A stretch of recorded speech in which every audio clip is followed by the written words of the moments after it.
Testing. Testing.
Shall we? Okay. Good morning to all of you. Shall we all stand for the university anthem, please?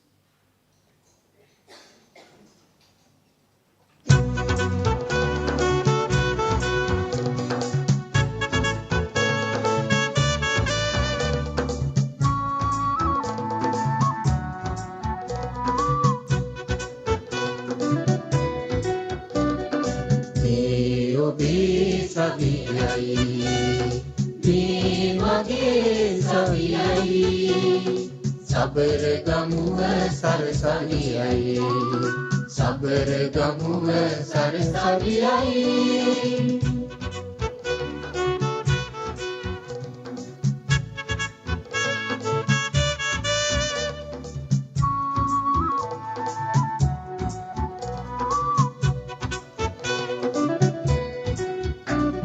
සමනලව පිපි නිලුම් නෙලාගෙන ගිරිකුළු අනරද මතින් ගලා යන ජීවිතයේ කඳු මුදුන් සොයාගෙන ආගල කන්ද නගින්නේ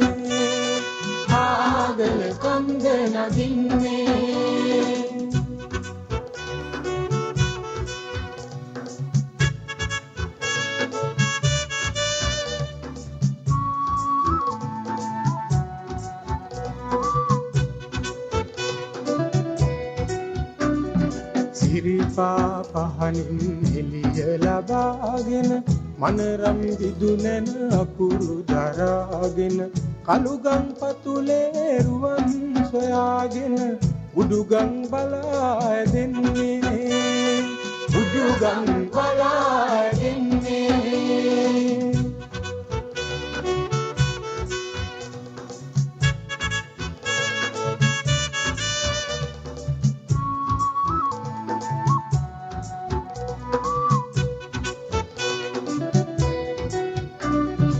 දෙරණේ උරුමය ලොවට බෙදාගෙන සිත් කගකින් දුදු අඳුර නසාගෙන ඔබෙත් මගෙත් හීනය කලලිවන දිනය උදාවන්නේ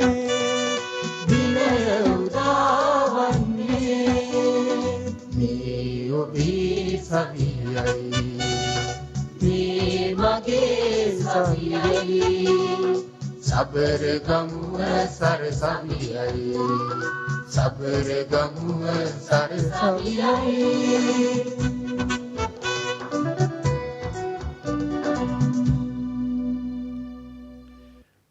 Please continue to stand. As we are gathered here this morning to be part of this pre-conference on what is driving cancer, we dearly remember all those who have lost their lives in the struggle against cancer. We also remember cancer survivors who continue to fight with tenacity and strength. So shall we keep 1 minute silence to honor their lives and also to remember our collective responsibility for the well-being of humanity.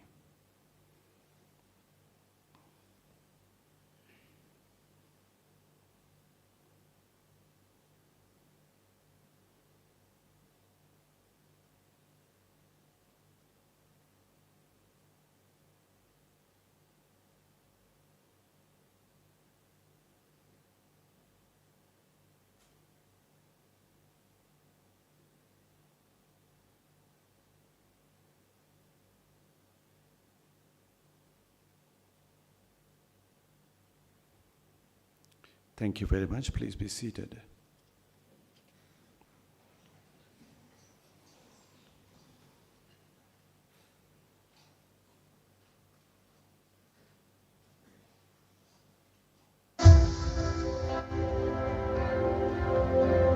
Billions of species have been wiped out in the face of perpetual aggressions of nature.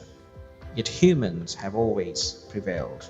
They always knew how to adapt, innovate, and be defiant to circumvent the deadly challenges on their way. With the rising energy prices and inflation across the globe, declining food supply, soaring world population, unwarranted political conflicts, culture wars, and major environmental challenges, we are yet again at the crossroads. The present demands actions to reverse course and find sustainable solutions to save humanity and nature from the brink of total collapse. With 8 conference tracks and over 200 speakers, the ICSUSL 2023 sets the stage for scholars and scientific minds around the world to work together and create global partnerships to achieve the Sustainable Development Goals set by the United Nations. Join us at the 9th International Conference of the Sabaragamuwa University of Sri Lanka as we celebrate research and progress of humanity to advance multidisciplinary approaches for a sustainable and resilient future.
It gives me great pleasure to welcome you all to this ICSUSL pre-conference.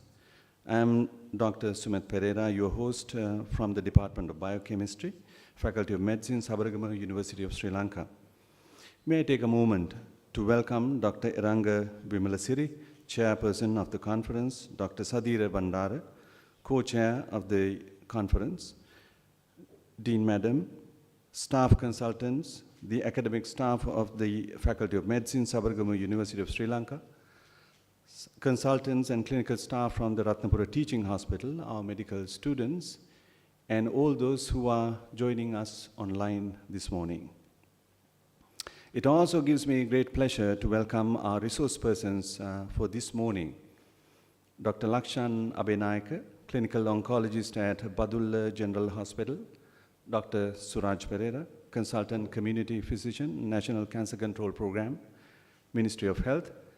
Among our international speakers, Professor Shyamala Maheshwaran from Harvard Medical School, USA, Professor John Dick from the Princess Margaret Cancer Center, University of Toronto, Canada, Professor R. Baba and Dr. Thanguraj from Georgia Cancer Center, Augusta University, USA. Now, as we are all here, may I also invite Dr. Suraj to address the audience quickly.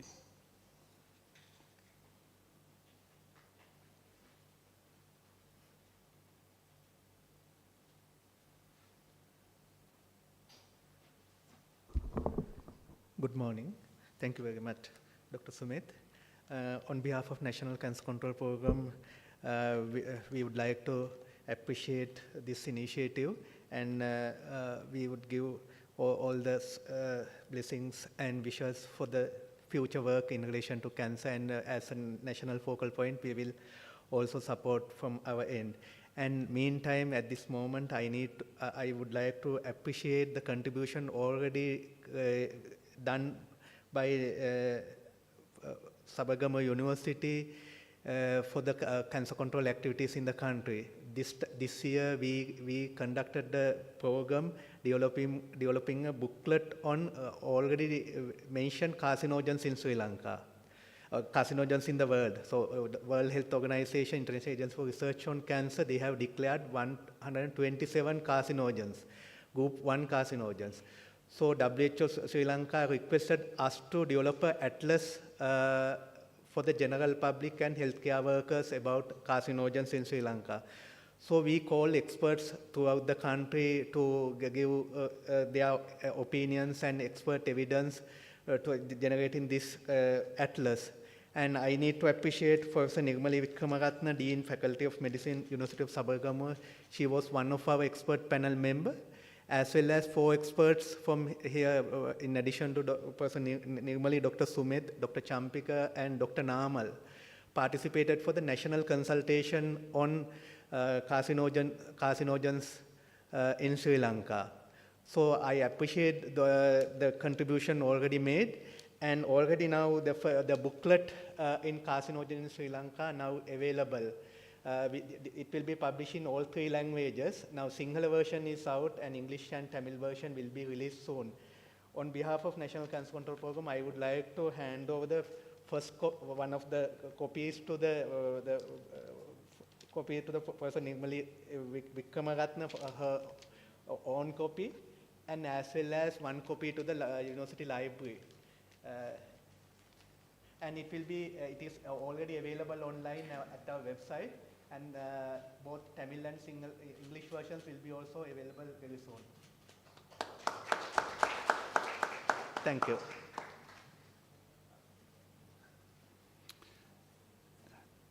May I now respectfully call upon Professor Nirmali Vikramaratne, Dean, Faculty of Medicine, Sabaragamuwa University of Sri Lanka, to address the pre-conference gathering.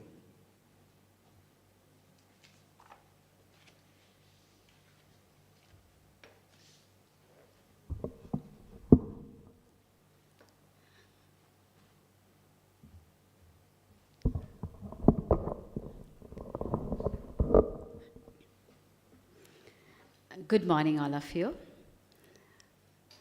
The distinguished guests, the speakers from Sri Lanka as well as internationally, and the chairperson and the co-chair for ICSUSL 2023 from Sabaragamuwa University of Sri Lanka, consultants, academics, and my dear fellow students. In an era where cancer has posed a global challenge in the health sector, and where people are searching for solutions as preventive, for healthcare, and curable, it is, well, indeed, a very important and currently essentially needed topic to address the cancer, and for all of us to be well aware what is driving cancer. So if you look through the research, you would see there are so many articles, so many research that's already been conducted to seek for solutions in cancer.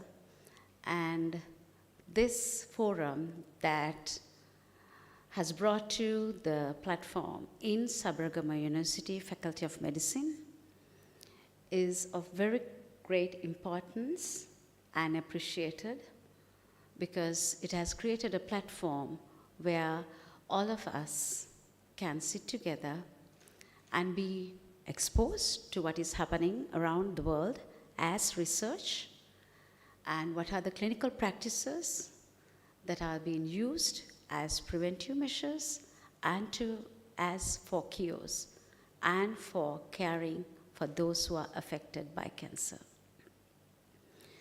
And also it is very important that I acknowledge that this forum was open for our dear students.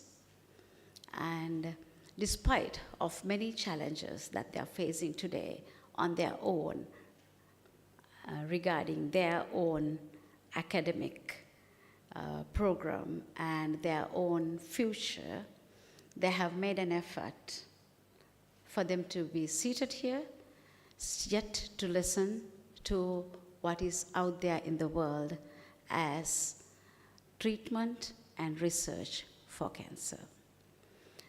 I take this opportunity to thank all the speakers who have contributed, who would be rather contributing for this particular pre-conference workshop, and locally as well as internationally. I'm sure they will be bringing a tremendous amount of knowledge and information where we all can pick up a lot of things. As medical students, it will open your minds to think out of the box, to start thinking how you could, as medical graduates, going out from Faculty of Medicine, Sabaragamuwa University of Sri Lanka, how you could be a person, a contributor to address this, the global issue of cancer. So I take this opportunity once again to thank the chairperson, Dr. Iranga, and the co-chair, Dr. Sadhira Bandara, and Dr. Sumet Pereira for coming up with this marvelous topic of what is driving cancer and opening this platform for all academic staff members. Not only for our academic staff members, I think this is going online, so for all researchers, academics, and clinicians, so that they will be exposed to what is happening in Sri Lanka as well as in outside Sri Lanka or globally. So thank you once again, and I wish all of you a very fruitful session. Thank you.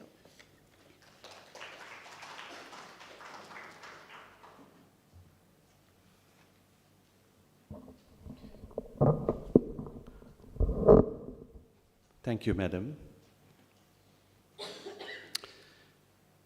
So the next half hour is dedicated to some preliminary remarks on cancer. We thought of having this as a conversation so that we may be able to highlight the key questions in cancer development, progress, and treatment. So may I kindly invite Dr. Lakshan Abhinayaka, clinical consultant from Badulla General Hospital, to join us to start this, what we named as Cancer in Conversation.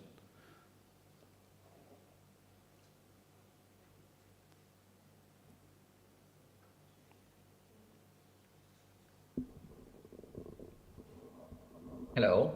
Hi. I think everyone can hear you. Hello. Hear me? Yes, we Yes. can hear you, Doctor. Okay. Good morning, Dr. So, Lakshan. Good morning. Good morning. And I don't think you can see me anyway. So anyhow, now today I thank very much to Dr. Sumet for organizing this conference, and I apologize especially to Sumet for not being able to physically be present, especially because of this inclement weather situation.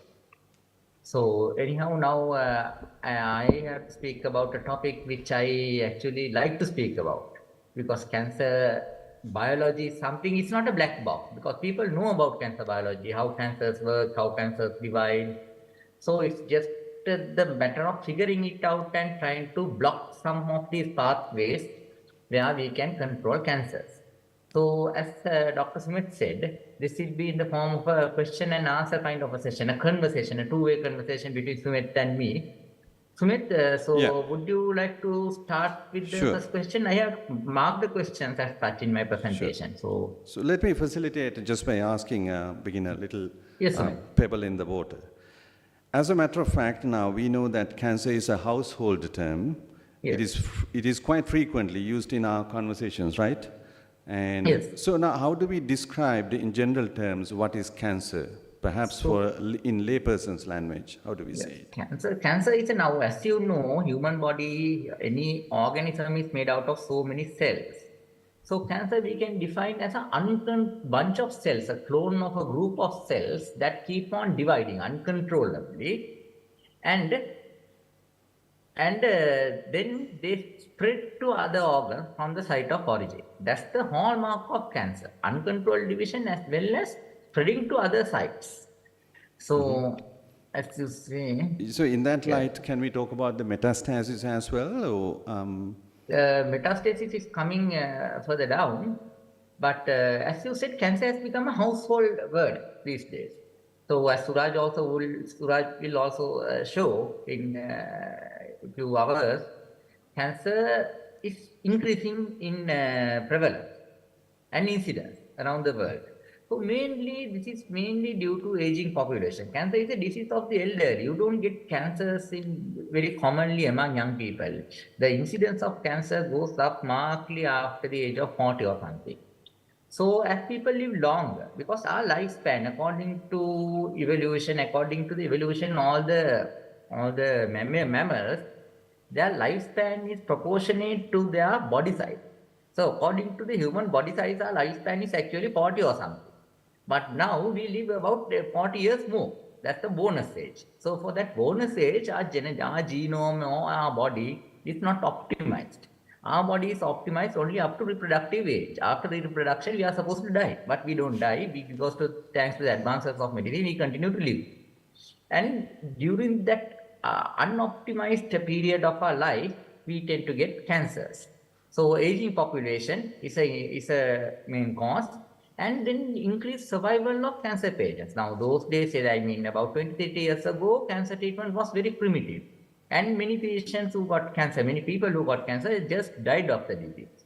These days, people survive their cancers. They survive their cancers, and because they survive their cancers, they sometimes get second, third cancers.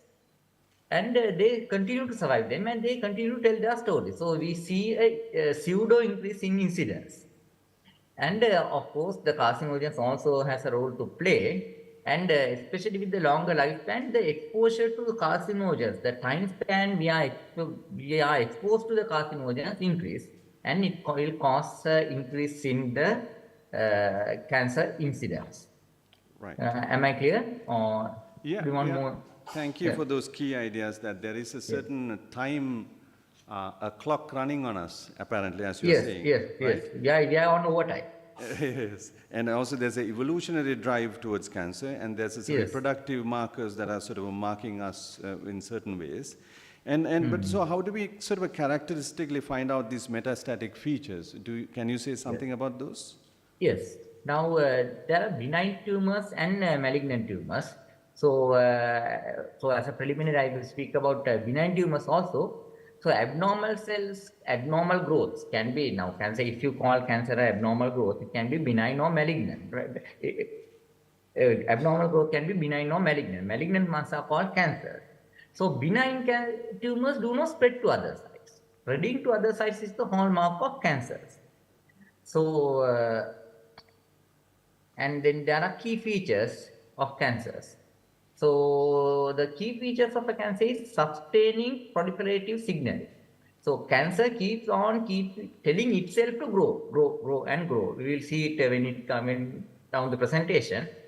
And then evading growth suppressors. The human body has its own mechanisms to prevent uncontrolled growth of cells. But cancers have found their own mechanisms of evading those growth suppressors and resisting cell death.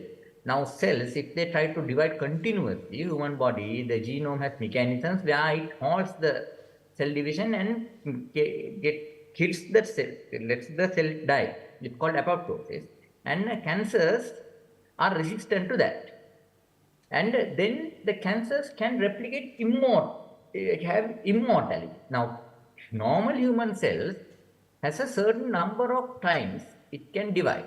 After that, the genome stops dividing, and then the cell dies. But in cancer cells, the cancer cells keep on dividing again and again and again. Then the cancer cells have the ability to induce angiogenesis. That is, now to get nutrition and oxygen, it can signal the body to build a network of blood vessels around the cancer. It can tell the body to facilitate its own growth, and then activating invasion and metastasis. Yes. Now, now there are, when people talk about cancers, we also see that there are different origins of cancer, isn't it, doctor?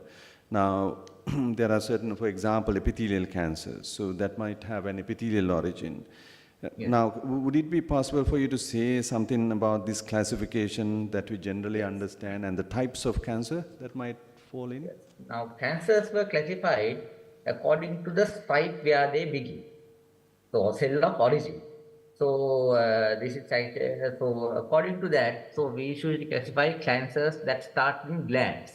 So glands can be breast is a gland. Even in the bowel, you get glands that facilitate movement of digestive products. So cancers that arise from glands are called adenocarcinoma, and cancers that arise from non-glandular epithelium, just skin or your mucosal membranes, they are called squamous cell carcinoma. And then there are supportive tissues, like in the muscles, there are fibrous tissues. So those tissues, those cells can give rise to sarcoma, and blood cells can give rise to leukemias, and then cancers arising from the lymphoid cells can give rise to lymphoma. So this is the basic classification of cancers according to the cell of origin. Right. I think this is a very good one because in the conference, we will have Professor John will be picking up on blood cancer like leukemia, and others will be different cancers we'll be talking about. Now, just picking up on one of the points that you mentioned about apoptosis, it looks like there is a balance between cell growth and cell death. I mean, apparently many theses have been written on this. Could you tell us something, what happens when the cancer develops? Is this balance toppled, or is this balance affected in some way? Yes, now as I said earlier, there are breaks in the cell cycle itself to prevent a cell from going haywire and dividing uncontrollably. So in cancers, what happens is those mechanisms are hijacked and those mechanisms don't work. So, so then what happens is when the bunch of cancer cells keeps on growing and growing, there are bottlenecks it has to face, mainly oxygen and nutrition.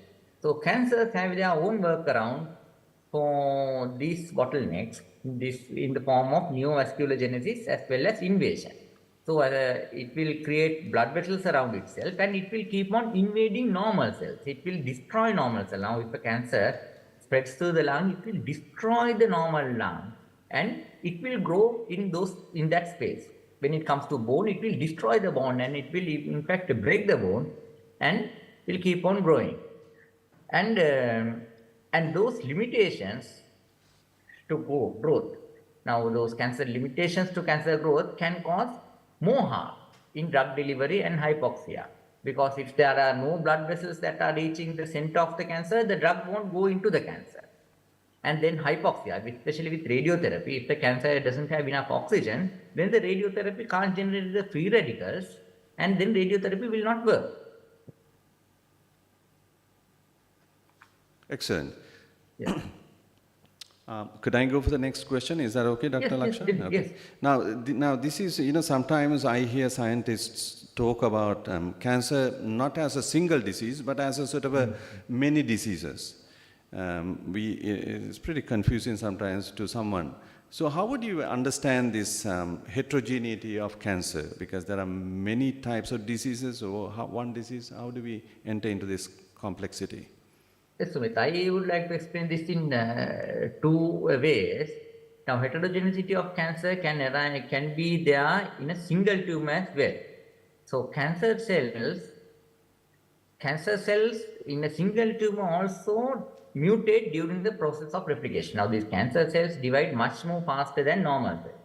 And the cancer cells, since their genetic mechanisms are not much in control, they have a higher mutation rate.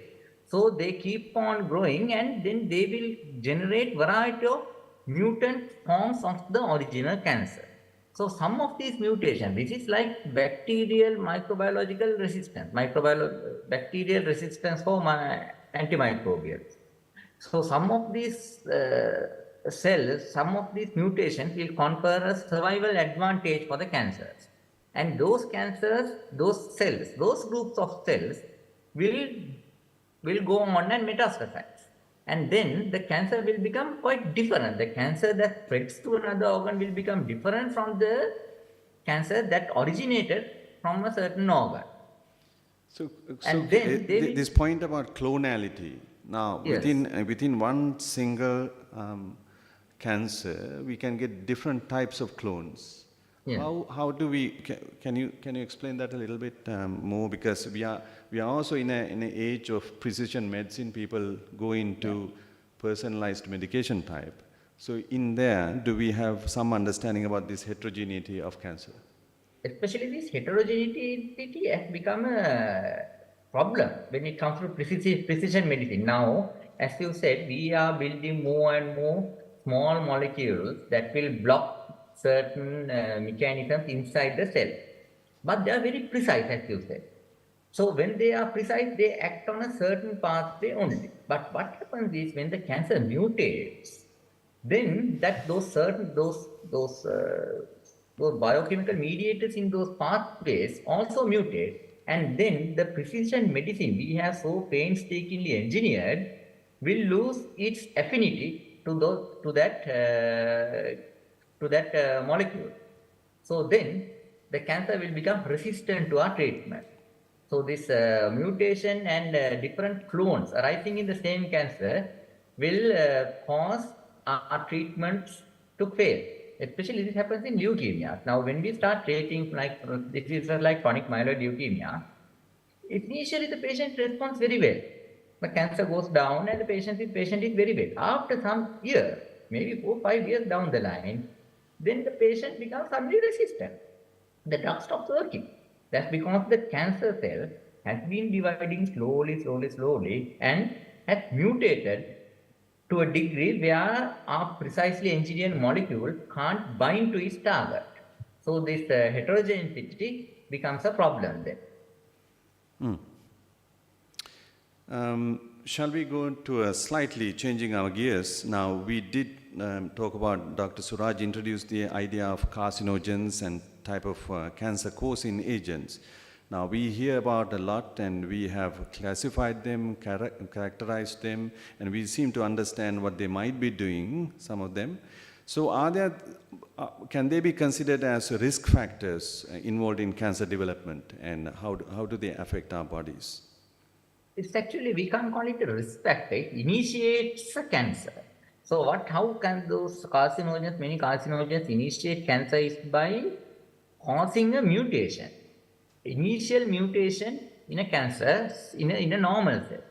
In the normal cell, the carcinogen goes and mutates the genome in such a way that it will confer the hallmarks of cancer to that normal cell. It will develop limitless dividing ability. So these carcinogens are diverse. There are variety of chemicals and variety of agents, and we must keep in mind that these carcinogens, some of these carcinogens have only the causality. We can only show through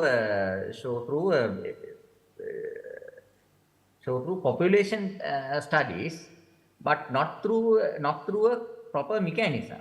Now, for example, if you say carbon particles, one might ask, how does carbon particles go and bind to the genome?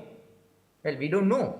But we have shown through population genetics that this is a risk factor. But for many of the other substances like ethanol and tar, etc., in smoking and viruses, we have elucidated the proper mechanisms where they go and bind to the genome and then cause cancer. Now we So have this is the highest number of cancers in oral cancer in Sri Lanka. Yeah. Do you think some of the substance abuse, for example, arecanut chewing, etc., might be they are carcinogens when delivering certain bad chemicals to our bodies? Yes, definitely. Because in Sri Lanka and even India, in South Asia, the the incidence of cancers is quite different from other countries. In that we get head and neck cancers very common. In other countries, it's quite rare. In other countries, you get prostate cancers, bowel cancers, and lung cancers. In Sri Lanka, we get oral cancers, mainly due to smokeless tobacco and arecanut. Both of them have a variety of carcinogens, and when those carcinogens are in contact with the mucosa for a long time, for decades and decades, then those people they develop cancers. So it's a huge problem in Sri Lanka. It's a huge burden to our resources because these patients will need surgery and radiotherapy and chemotherapy, especially radiotherapy they will need. So radiotherapy machines and things are very costly. So prevention would be one of the areas that public health must be concerned. Yes, yes. So in this regard, that's why what this cancer control program, this book and everything matters, because people need to know what are the most important things you have to prevent yourself from. Now, after all, Sumit, we can't completely avoid cancers because cancer, as I said, if you live long enough, you will develop a cancer. That's the truth. If you live long enough, you will develop a cancer. So we should. It's not something we are going to avoid all the carcinogens, but we should find the carcinogens that matter, that cause the highest number of cancers, that cause the highest amount of risk, and try to avoid them. Okay. Now, now people do talk about this word tumorigenesis.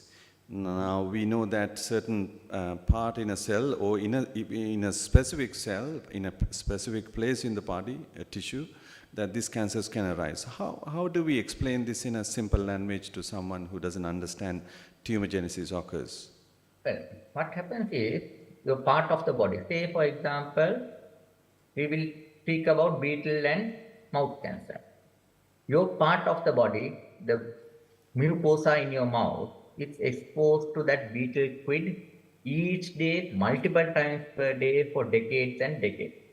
So those chemicals that cause cancer, those chemicals permeate into the mucosal cell and then go into their nucleus. And one fine day, it will keep on generating mutations, but most of the mutations will either cause the cell to die or the cell will repair itself. But one fine day, one mutation will give the cell the limitless ability to proliferate. That day you develop a cancer. So it's like taking a photocopy of your identity card. So you keep on taking a photocopy of your identity card from a broken down photocopy machine. Every day it will be legible. Someday it will become illegible. It will say Lakshan, it will say some gibberish. But one day it will suddenly change Lakshan to Lakshmi. Then that day it has become something different, something with another capability. So it will become a cancer. So that's the way you can identify, you can explain how a cancer generates. It's like taking repeated photocopies of your identity card using a broken photocopy machine. It is a photocopy of a photocopy sometimes, isn't Photocopy of a photocopy of a photocopy. Now, how do we, so that's a very good, so the leading question would be, now we know that the genetics play a significant role in this. And there are also, we say that genetic susceptibility in this cancer program or development of cancer. How do we understand in tumor development that this genetic susceptibility? Yes. Now, genetic susceptibility for cancer is something that is much spoken about, but when it comes to the real world, it is not very much of a major contributor to the cancer incidence. Now, I would say genetically caused cancers would account for about less than 5% of all the cancers. But anyway, this opens a huge area where we can act upon. Now, these genetic susceptibilities, the genetic changes that increase the risk of cancer, are the same genetic changes that if we induce in a normal person, that will cause a cancer. So genetic susceptibility, now we have identified some cancer syndromes where if you inherit it, if you get it from your mother or father, then your risk of getting a cancer is quite high. So what happens here, Sumit, is that as you know, in any organism, you get 2 copies of the same, of each chromosome. So you get 2 copies of each gene. What happens in genetic susceptibility is that in some key markers that control cell proliferation or DNA repair, 1 copy of that gene is damaged by birth. You inherit 1 damaged copy from your mother or from your father. So you have 1 good copy and 1 bad copy of a key molecule that controls cell death or cell proliferation or DNA repair. So then what happens is, down the line, during your lifetime, maybe you live 40, 50, 80 years, in one cell, the other good copy, the single good copy also will get damaged. That's the time you get the cancer. Then the cell will lose the ability to regulate its cell cycle. Then you develop a cancer. Yeah, like So for a normal example, human will have 2 good copies. yeah. Sometimes, like in prostate cancers, you have this whole P10 tumor suppressor gene is completely deleted. Yes. So how does that happen? I mean, is that another mechanism by which genetic susceptibility is created? Genetic susceptibility is something inherited, and then what happens is your single good copy gets damaged due to a random mutation. Then you develop a cancer. Okay. So let's move into a more complex question. We have been dealing with all the complex ones. So it's called double hit hypothesis, actually. Yes. Now we are also aware of certain signaling pathways. Those who are particularly medical students who are studying, we are aware of certain signaling pathways, particularly in cancer development. Can you identify some critical signaling pathways which are maybe involved in cancer development, for example, like in breast cancer? Are there any particular signaling pathways? Signaling pathways are the growth signals. Now, as I said, the cancers have the ability to tell itself to grow. So the way the cancer signals itself to grow is hijacking those signaling pathways. Those signaling pathways, now for example, now there are so many signaling pathways in cancer. There are hundreds and hundreds of them, and there are hundreds and hundreds of drugs targeting them. But the most commonly known is the epidermal growth factor receptor. Epidermal growth factor receptor is plays an active role in breast cancers as well as bowel cancers and upper GI cancers and lung cancer. When it comes to breast cancer, it's called human epidermal growth factor receptor 2. That's why it says HER2. So in some cancer cells, what happens is the number of HER2 cells, number of HER2 receptors, human epidermal growth factor is actually a chemical that is dissolved in the blood and plasma. The cells have some few receptors for the human epidermal growth factor. When it comes to some breast cancer cells, the number of receptors expressed in its cell wall, the number of human epidermal growth factor receptors expressed in its cell wall is multiplied by 100 or 1,000 times. This happens because of a gene multiplication. And then what happens is the same number of human epidermal growth factor chemical that is there in the blood will act on this large number of receptors and flood the cell with growth signals, and the cell will start growing like a machine. So, We can call it like a diesel engine on runaway. It will keep on feeding itself poor. right. So now this question particularly is because we have also among females in Sri Lanka highest number of breast cancers. Is that right? Yes. Now, how do do you think there are genetic factors playing in the populations of Sri Lanka, or maybe risk factors, or maybe things that are not really working out here for our population? Is there any comments on that? Well, breast cancer is the commonest cancer among females around the world. So it's unlike head and neck cancers in Sri Lanka.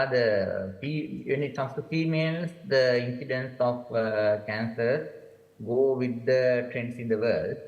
So breast cancer, there is no very high incidence in breast cancer when it comes to Sri Lanka, particularly Sri Lanka. We see the incidence and prevalence that is commensurate with the other parts of the world. So in breast cancers, about 5% of them are genetically determined.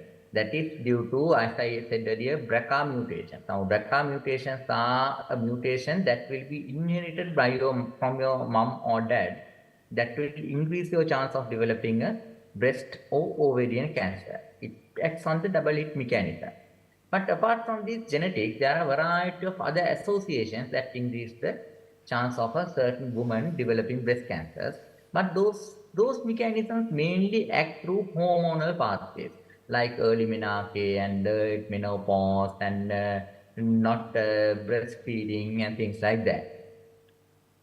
And obesity also increase the chance of breast cancer because the obese woman will have more estrogen, and estrogen itself is a growth signal for breasts as well as normal breast tissue and well as malignant breast cells.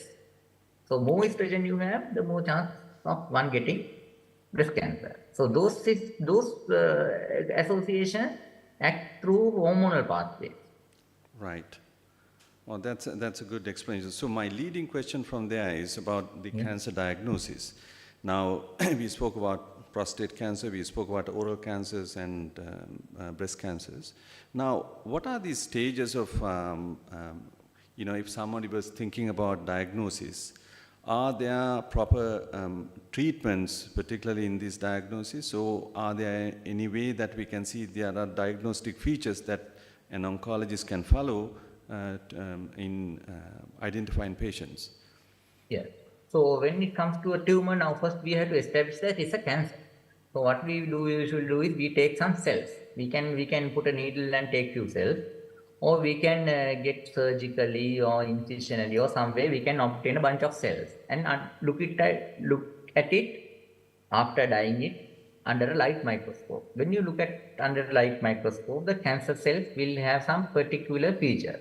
For example, the nucleus will be big, and the nuclei of each cell will have different sizes. So usually the cells are of same size and the nuclei are of same size. When it comes to cancers, the cells are of different sizes and the nucleus will be big and each nuclei will be of different sizes.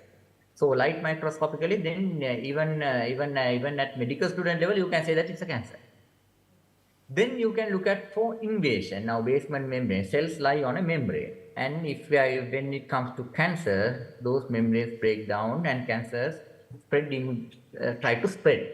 So it's called invasion. We will see invasion.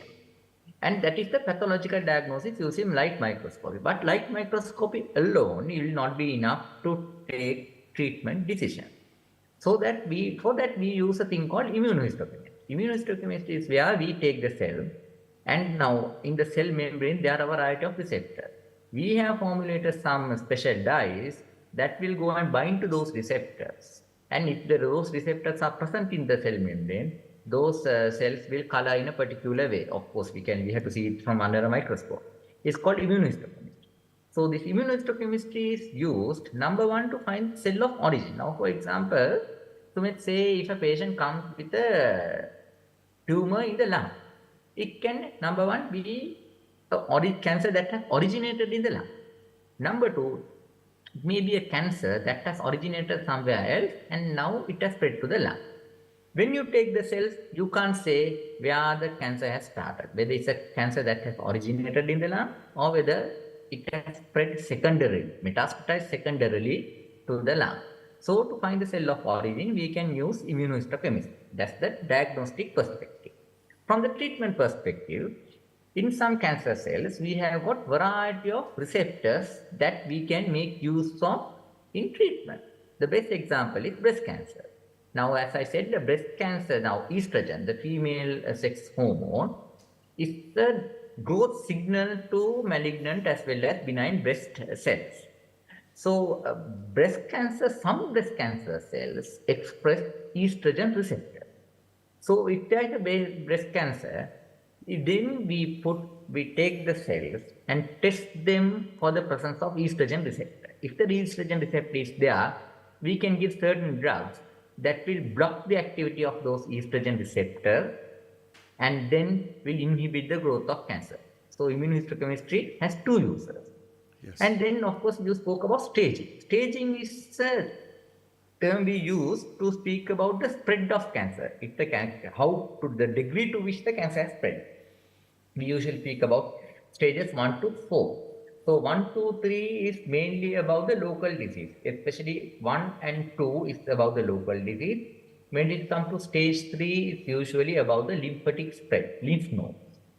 And stage 4 is distant metastasis. And the main way we stage cancers is using CT scan. And when if there are doubts and in some cancers and even we want to make some particularly pressing clinical decisions, we use PET scan. And then there are genetic studies we use to target treatment. I can speak about examples like epidermal growth factor receptor. As I spoke earlier, in lung cancers also you get the epidermal growth factor receptor. And we take the cells and look for over expression of epidermal growth factor receptor. We look for the gene, whether the gene has copied multiple times. Then we see that epidermal growth factor receptor is overexpressed, and we give drugs to block the activity of epidermal growth factor receptor. Yeah. So in terms of cancer therapeutics, do you think that we use the same? Yes. Are you there? Yes, I mean. So in terms of cancer therapy, so the clinical determination would be using the path that you explained about using IHS, etc., and ultimately drawing a certain conclusions about the patient, whether they, even despite of therapies that the patient is recovering or having relapses. Is that right? Yes. When it comes to cancer therapies, there are a variety of therapies, and fortunately now more than half of the cancers we can actually look for a cure. And many cancers that have spread outside the organ of origin also can be controlled very well for a long time. So cancer therapeutics, it's a very heterogeneous area. You can roughly divide it, you use these kind of, these mechanisms to control cancer. Sometimes we resect the cancer. Now, for example, breast cancer or something, you operate and take it out. But that is only part of the story, because cancer is not a disease that is treated surgically. Because even if you remove the breast cancer, it will come back there and it will spread around if you don't treat the residual disease. Because cancer is something you have to mop up all the cells. If there is even 1 or 2 cells that have escaped your scalpel, then your cancer is going to come back. So surgery is only part of the story, but it plays a vital part, but it can't act alone. And radiotherapy, alone or with chemo, is a very useful area in cancer. Radiotherapy is something that in it alone can cure a cancer. For example, cervical cancers, esophageal cancers, lung cancer, and especially head and neck cancers. You can cure without touching the patient by giving radiotherapy together with chemotherapy. You can spare the organ. You don't have to remove the tongue or some vital or esophagus. And there's no surgery involved, but you have to be precise, and there are a variety of formulae to give radiotherapy. How many days, this is kind of chemo, and the machines are quite costly. And then we have got the traditional hair losing chemotherapy. They act on rapidly dividing cells, and this has chemotherapy has been established for a long time. So there is much evidence for its efficacy, and it's used in many cancers, especially because of the evidence base we have. But as time goes along, what I feel is that the role of chemotherapy will become more and more less and less, and it will go on to other things like monoclonal antibodies. Now, monoclonal antibodies are uh, antibodies we have created artificially that will go and bind to receptors that are uniquely expressed on cancers. For example, trastuzumab. Now, I spoke about the human epidermal growth factor receptor in breast cancer earlier. EGFR, yeah. Yes, HER2 receptor. EGFR receptor type 2 is HER2 receptor. So, trastuzumab will go and bind to the cancers that are expressing human epidermal growth factor receptor. Trastuzumab will go and bind. And then, because it's an antibody, our own immune system will go and start attacking the cancer. And the cancer will die because of our own immune mechanism. Yes. Like that, now there are many drugs that are ending with MAB, MAB, monoclonal antibodies, Yes. that have targeted so many cancers. Bevacizumab for bowel cancer, nivolumab for melanoma, and then there are MABs around, I think maybe about hundreds of MABs are there. The problem with these are, they are very expensive. And because they are new drugs. Yes, and in So Sri drug Lanka companies- possibly we use it very sparingly, are we? We can't use it sparingly because there are so many patients. Patients want it. How can we can't use it sparingly? But the government has to bear the cost because patients can't afford. Now, trastuzumab is about 200,000 rupees. How can patients afford? But it's a lifesaver. You Yes. give it, and the patient's cancer goes away. And then there are small molecules. Small molecules are the drugs. Now I have put up an example here. Erlotinib as an example. Now small molecules are tiny molecules we have created. They are so tiny that they can go into the cell and nucleus also.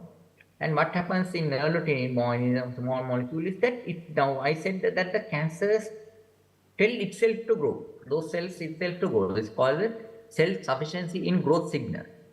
Now these small molecules will bind to a critical place in that loop and block that loop.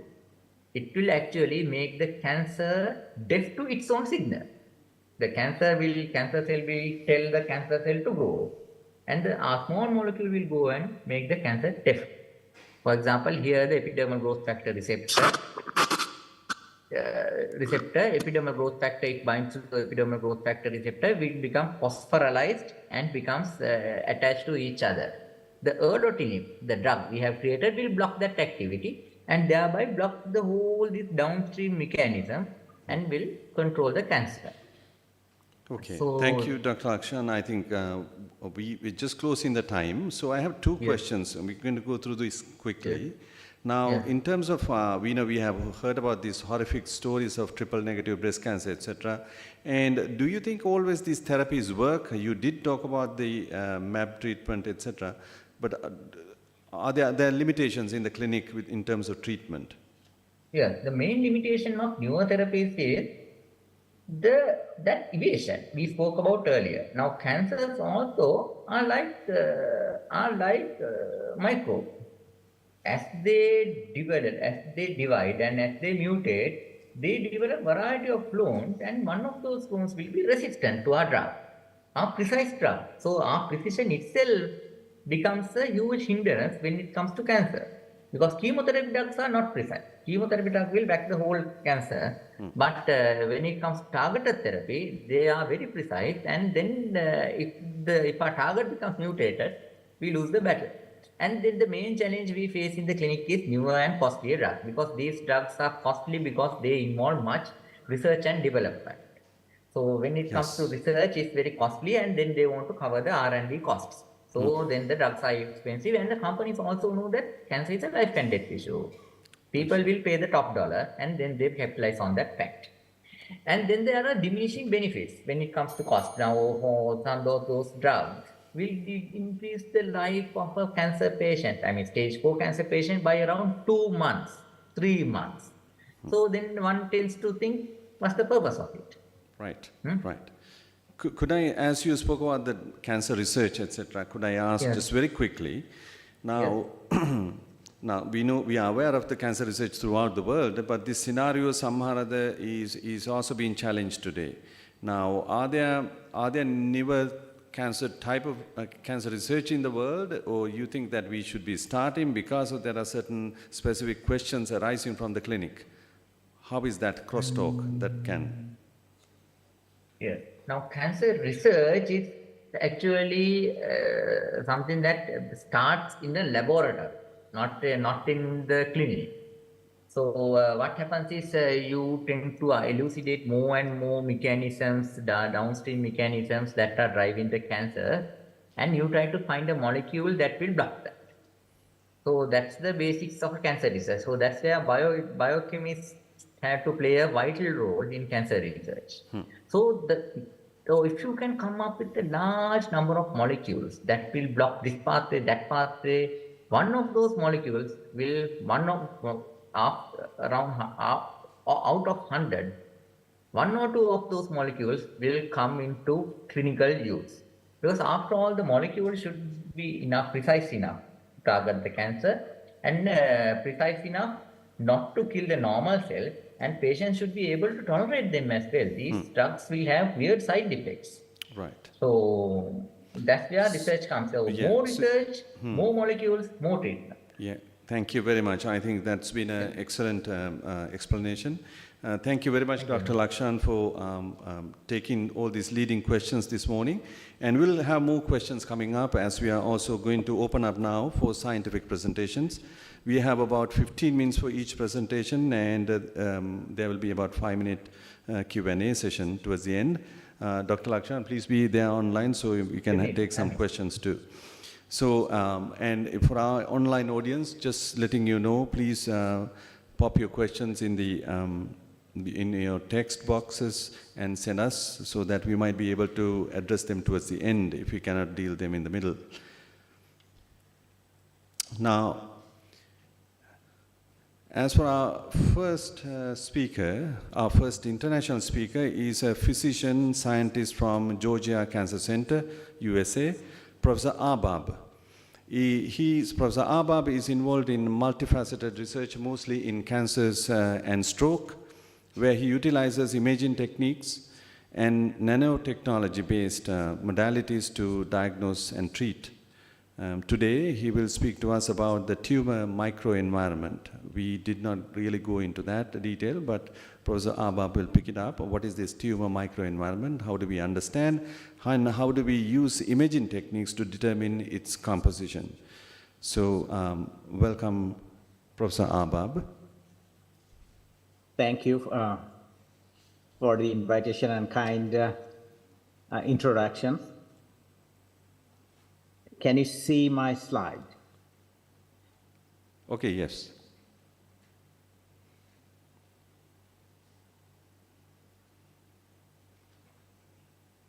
Excellent. So today I will talk about the tumor microenvironment, how we can utilize the environment to detect or target the tumors.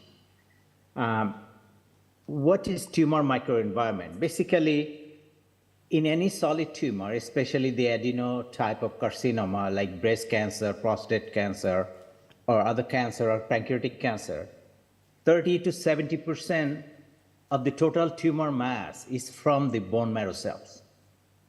It is our bone marrow, although it is drastically, I said, are our bone marrow cells responsible for our therapy resistance or death? Because whenever we are treating patients with radiotherapy, chemotherapy, or post-surgical, whenever there is a residual tumor mass, it is the bone marrow cells goes there to rescue the dying cells or dying tumor cells. We sometimes call it the dying siren that rescue in signal that's tumor cell release, and it is the bone marrow cells that goes there to prevent the death of the cells. And there are multiple cells, but I will talk about the three different types of cells, only myeloid cells, which is CD11B or CSF1R positive cells, or myeloid-derived suppressor cells, which is some people call it is the Ly6C or Ly6G positive cell, and also the immunosuppressive macrophage. We call it M2 type of macrophage. This is the paper I'm showing is from our lab, and we showed that whenever we used to treat this is all data is coming out of the animal studies. So first, when we use glioblastoma and use Avastin or radiotherapy to treat, and we found there are signals releasing from the tumor which mobilize the bone marrow cells and mobilize and increase the accumulation of stem cells from the bone marrow, which basically enhance, if it is stem cells like endothelial progenitor cells, enhance the neovascularization, or if it is the myeloid cells, they basically create an immunosuppressive microenvironment so that chemotherapy or other T-cell based therapy or T-cell cannot be activated. So tumor will suppress the environment so that they can be invasive and ultimately go into metastatic process, and ultimately therapy resistance happens and patient will ultimately die. So to prove that, what we did in a drastic way, if you look into the targeting bone marrow cell potentiate the anti-tumor effect of tyrosine kinase inhibitor, in that study, we suppressed the bone marrow by whole body irradiation, sublethal whole body irradiation, and then implanted the tumor in the brain, and then treated this animal. And what happens when we did that bone marrow suppression by radiotherapy, there is increased survival of the animal compared to the control animal which received therapy without bone marrow suppression. That is also indirectly proved that bone marrow is involved in chemotherapy resistance as well as the recurrence of tumor. And there are some reviews we created, and also there are reviews that myeloid cells or immunosuppressive M2 macrophage will also create the environment immunosuppressive, or it is pro-tumorigenic, ultimately cause invasion as well as metastasis, especially in breast cancer. So what we did, this is the recent data, it's unpublished data. So here we created a breast cancer model, which is triple negative. It's a triple negative breast cancer in an immunocompetent animal where all the immune cells are active. And we treated this animal with PBS. Sorry, it is PBD is written, but it's PBS as well as paclitaxel. So what we have seen that when we finish the treatment, it's a 3 treatment we have done, 3 consecutive treatment in 1 week. And after 9 days, if you look into that, it's a myeloid cells. It is a flow cytometric data. If you look, the number of myeloid cells, CD11 positive cells, has increased even compared to the untreated or vehicle-treated animal at later day when the treatment is finished and when we are waiting for further evaluation, there is more myeloid cells accumulated in the tumor. Again, if we look into MDSC, it's a Ly6G positive MDSC myeloid-derived suppressor cells. Yes, there is also increased MDSC accumulation in the breast cancer following the treatment of paclitaxel, compare even the PBS treated, or when if we look into the tumor soon after therapy, and these cells keep on going into the tumor and making more immunosuppressive environment.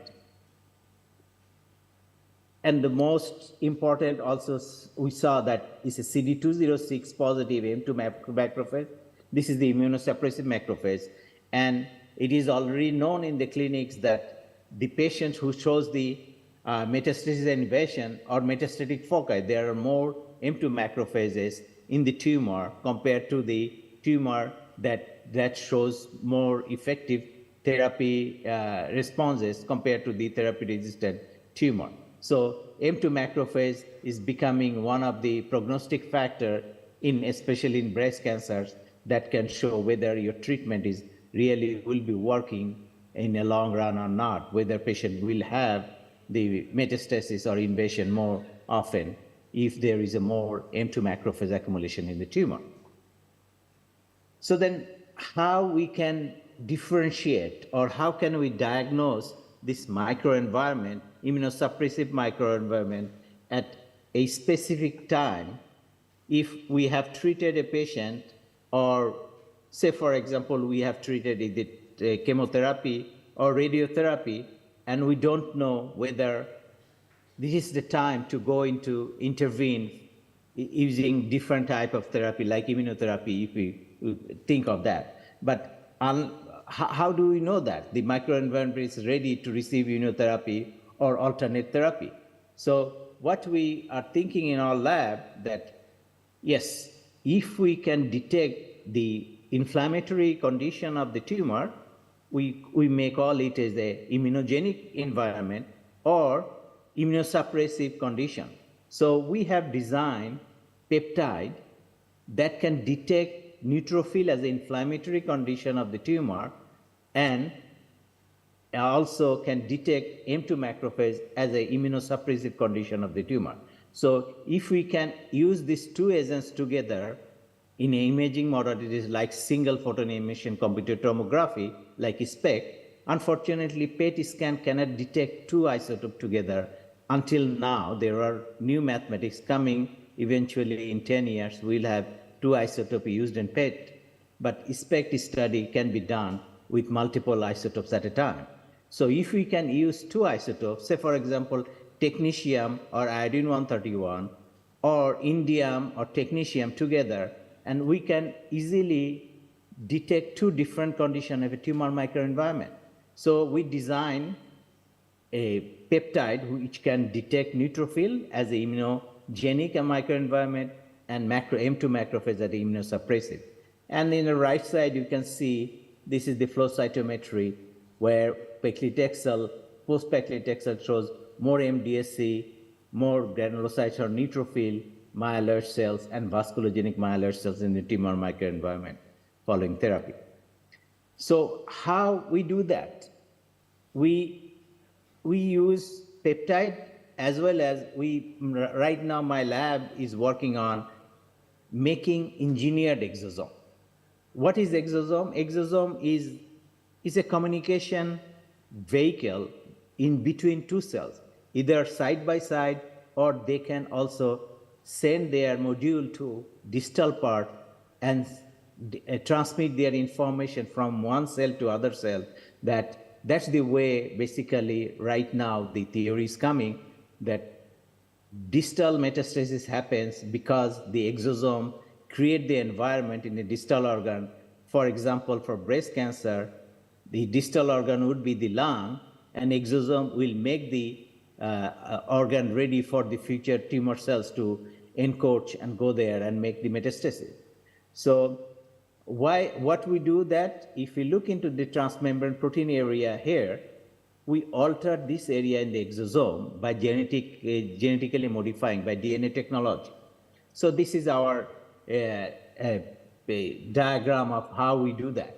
Usually a LAMP2B is the protein that express on the surface of exosome, and we put our specific targeting peptide that targets either neutrophil or M2 macrophage, and here we can, and then in case if we want to treat with exosome, we can still add some payload, like we can use antibody or FC part of IgG2B to initiate ADCC or antibody-dependent cellular cytotoxicity, or we can even deliver through the exosome other agents like siRNA or microRNA or even chemotherapy.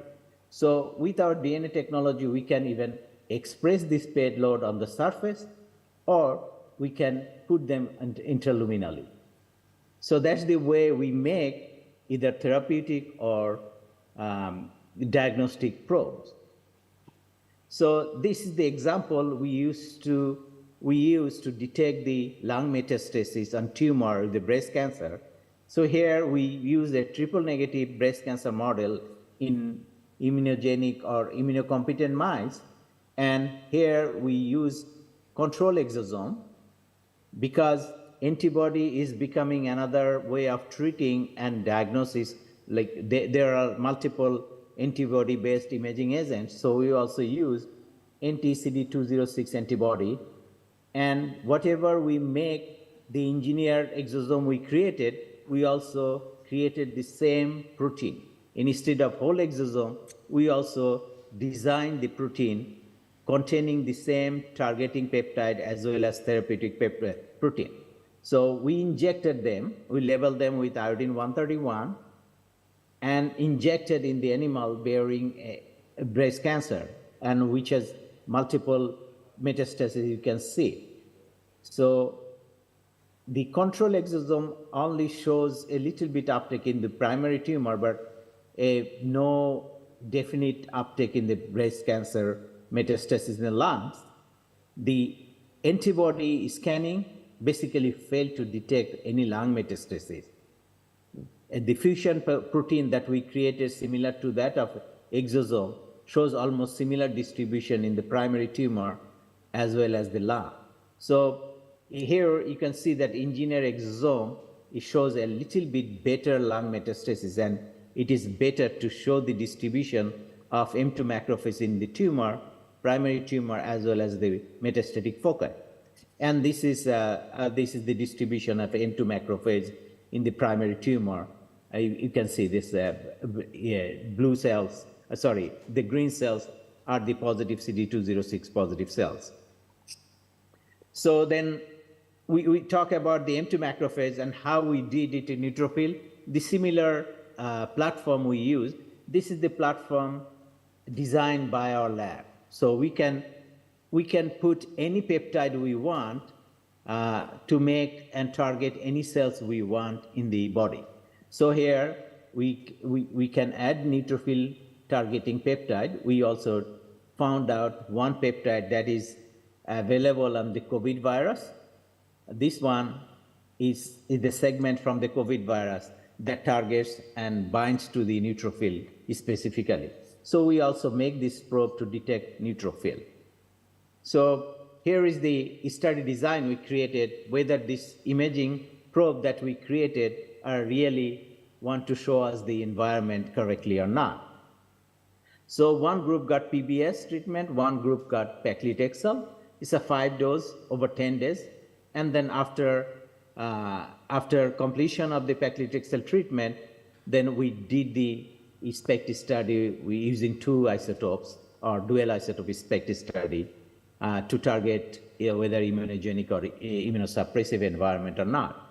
So unfortunately, you can see that paclitaxel treatment basically did not decrease the tumor mass that much because it is only 21 days. So compared to the PBS, paclitaxel treatment did not show the tumor growth, decreased tumor growth. But if you look in the tumor growth rate, PBS and paclitaxel show the same. It's a day 8, day 15, and day 21. So our hypothesis was that, yes, by simultaneous scanning the neutrophil or M2 macrophage accumulation, we can basically detect inflammatory versus immunosuppressive tumor microenvironment. So Here is the result. Just a few minutes. Would you like to? Okay. So here is the result. It's at day 1. After treatment, you can see the macrophage accumulation and neutrophil accumulation in PBS. But when we use the paclitaxel, both macrophage and neutrophil accumulation increase at day 1. So because it's a more accumulation following the therapy, but when the time passes after 8 days, the macrophage remaining high, but the neutrophil goes down. So you can also curve shows that, yes, for day 1, there will be more neutrophils, so it's immunogenic following the treatment. But when days goes by, like after 9 or 8 days scan, there is more immunosuppressive microenvironment. So what we can deduce from there, so based on this scan, we can basically alter our therapy, like we can start immunotherapy or other type of therapy to avail the immunogenic microenvironment. So if it is immunosuppressive microenvironment, we have to rethink the therapy.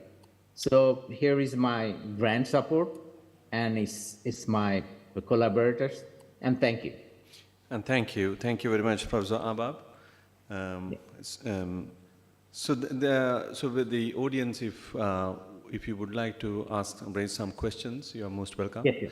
And Dr. Lakshan on the other side, and any other online audience, if they want to, please do text your questions. Now, I was just wondering, Professor Abab, now exosome, which is a very interesting concept in terms of extracellular signaling. Now, you seem to suggest that certain drugs, peptides, which are included in these little particles, nanoparticles, and used as drugs. And do you think that similarly we can achieve a lot in terms of cancer therapy using this therapeutic model? Yes, we have initiated right now. Most of the immunotherapy is going into either T-cell based, CAR T-cell based, or going into antibody, so that ADCC, antibody dependent cellular cytotoxicity, happens through NK cells. And our probe that we are creating right now to enhance the ADCC, because we target the cells with a specific peptide, and our therapeutic probe is like IgG2b Fc portion. So Fc portion will bind to the NK cells and cell will die. And I have not shown that in therapy. We have published before that even with exosome therapy only, there was increased survival if animal bearing the triple negative breast cancer. Now, if I may ask, why exosomes particularly? Is it because they are able to cross certain barriers like the blood-brain? Exosome, unlike the nanoparticle created with metals or the liposome, which is artificial, but exosome is a biologically very competent, and they can penetrate even the intact blood-brain barrier. And also they can accumulate in the tumor by EPR effect, is enhanced permeability and retention effect. So which these metallic nanoparticles sometimes cannot do, and also because of the size is perfect, it is not too small, not too large, so it does not go through the kidney, flushed out, or is large, it does not initiate reticuloendothelial activity, so it not got phagocytosis. So minimal side effects, as you say. Yeah. Yes, there is minimal side effect also. Anyone else for any questions?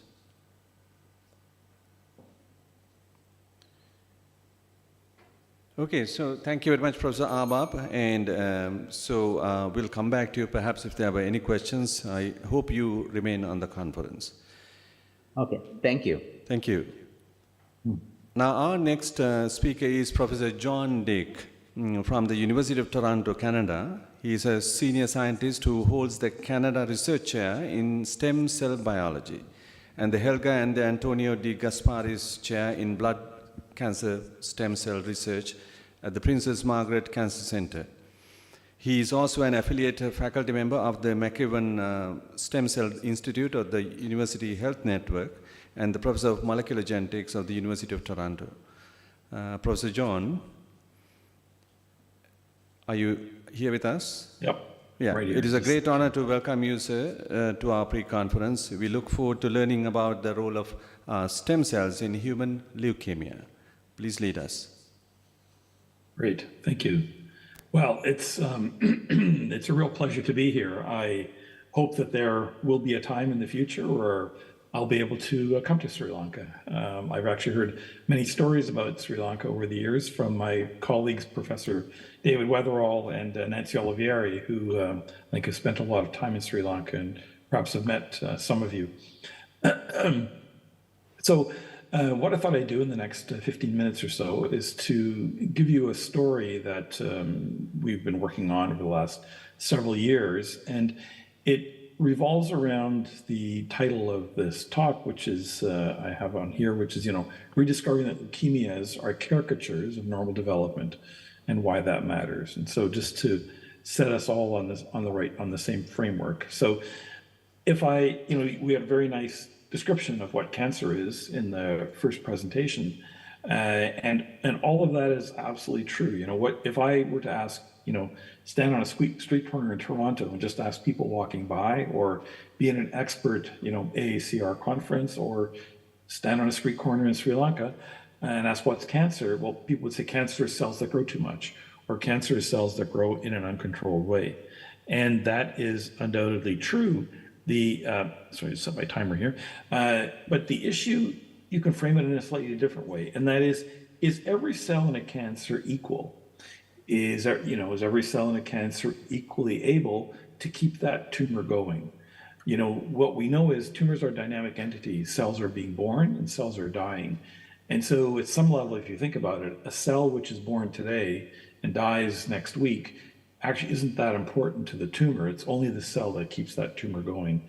And so it's sort of a fundamental question. That is, does every cell in a tumor have equal capacity to keep that tumor going? And so we wanted to ask that question many years ago, actually, in leukemia. The problem is, if you want to study human leukemia, it's very difficult to do because, of course, we can't do experiments on people. And the big paradox is that even though leukemia cells are growing rapidly in the bloodstream of a person, they don't grow very well on a lab dish. And that's true, 30 years ago when we started this work, and it's still true today. It's very difficult to grow AML cells, for example, in culture. And so what we developed at the time was a system for transplanting normal human blood stem cells into mice, and that generated a graft. And over the years, we've basically been able to identify what a human blood stem cell looks like. But at the time we did that, we also wanted to ask, can we grow human leukemia cells in the mice? And it turns out that they did. And then we did what any sort of self-respecting stem cell biologist would do, is we wanted to count the number of cells that had that ability. How many cells could engraft a mouse if you transplanted it? And it turns out that it was only about 1 in a million cells had that ability. And so at one level, you can say, well, this is a very poor assay to test the growth of leukemia cells, only rare ones do it. Or you can say there's something special about the cells that can grow in a mouse. And what we showed is that there's actually something special about what the cells are that can grow in a mouse, and we were able to filter away or purify the cells that had the ability to propagate and initiate human leukemia in a mouse compared to the rest of the cells that didn't have that ability. So we could find that needle in a haystack, that 1 in a million cells, and purify it and show that these cells would always make leukemia. And so what that led to was the idea that there's such a thing as a stem cell for the cancer, or a cancer stem cell. And the idea is if you have multiple cells in a tumor, many cells have no ability to regrow the tumor, but some cells do. And when they do, they can recreate all the cell types that are present in the original tumor. And they do that in perpetuity. And that are the canonical definition of what a stem cell is. And so that led then to the idea that, first of all, this is true not just in leukemia, but it's true in many other solid tumors as well, as is shown in this diagram. And why is it important? Well, you can imagine that if the property of leukemia stem cells are different than the bulk of the tumor, it's possible that you can have therapies that will target these cells differently. And I'll use the example of chemotherapy. So chemotherapy is very good at shrinking cells that are rapidly proliferating. And we know that 80% of patients with AML can be put into remission. The problem is that it often grows back in the majority of patients. And what we've shown over the years is that leukemia stem cells, in contrast to the bulk of the cells that are, or the population that's rapidly proliferating, leukemia stem cells can lie in a dormant or slowly cycling state. And so these cells, if you think, can live in a sea of chemotherapy agents because of their dormancy. And that allows them then to survive therapy. And because they're stem cells, they can regrow the tumor. And so what we need to do then is to find ways of actually targeting these leukemia stem cells. So this is why it's important.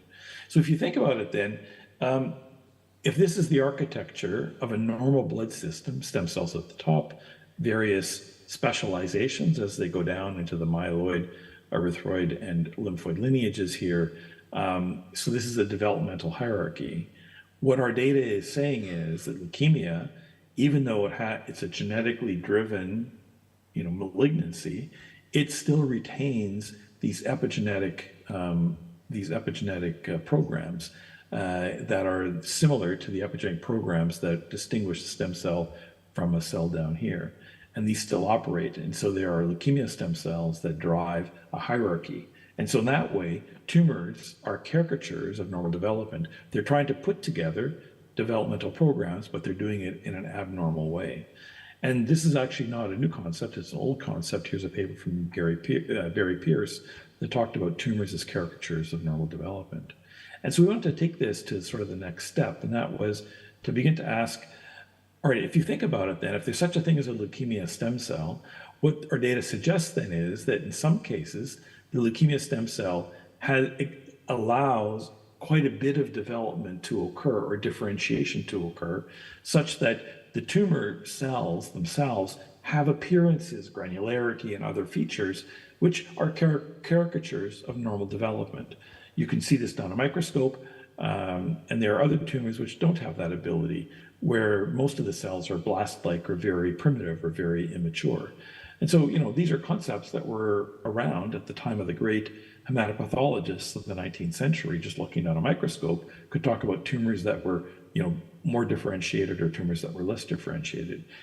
In a stem cell view, it suggests then that this stem cell is doing this process in a different way than this one. And so then it suggests then, can we identify this in individual patients? And so this is just an example of single cell RNA sequencing done on normal human bone marrow. And this is work from Peter Van Galen, published a few years ago. And this is just the normal, if you just take normal bone marrow and apply single cell analysis, you can see that there are some cells that land that are stem-like, some progenitor-like, and then they mature down all these lineages. And if you do the same thing with, this is 4 AML patients, just take the AML blasts and do single cell sequencing, sometimes the cells are very homogeneous. In this case, they're very stem-like. So if you take those cells and project them onto normal development, you can see that in this particular sample, many leukemia blasts land over this window. Whereas in this sample, it seems to span the whole continuum along the stem to myeloid axis. This one is more in the middle here, which is more progenitor-like. And then these ones are also sort of, a diversity. So this was, in the Van Galen paper, they only published about a handful of samples. And we wanted to look at this in much more detail because we had very good maps of normal human development. Stem cells and all the various lineages can be projected onto this description. And so we did this for a number of AML samples. And so here's one particular sample. And when you project it, it turns out this sample is very similar to cells that are down in here, which is where the GMPs are. So these cells are very GMP-like.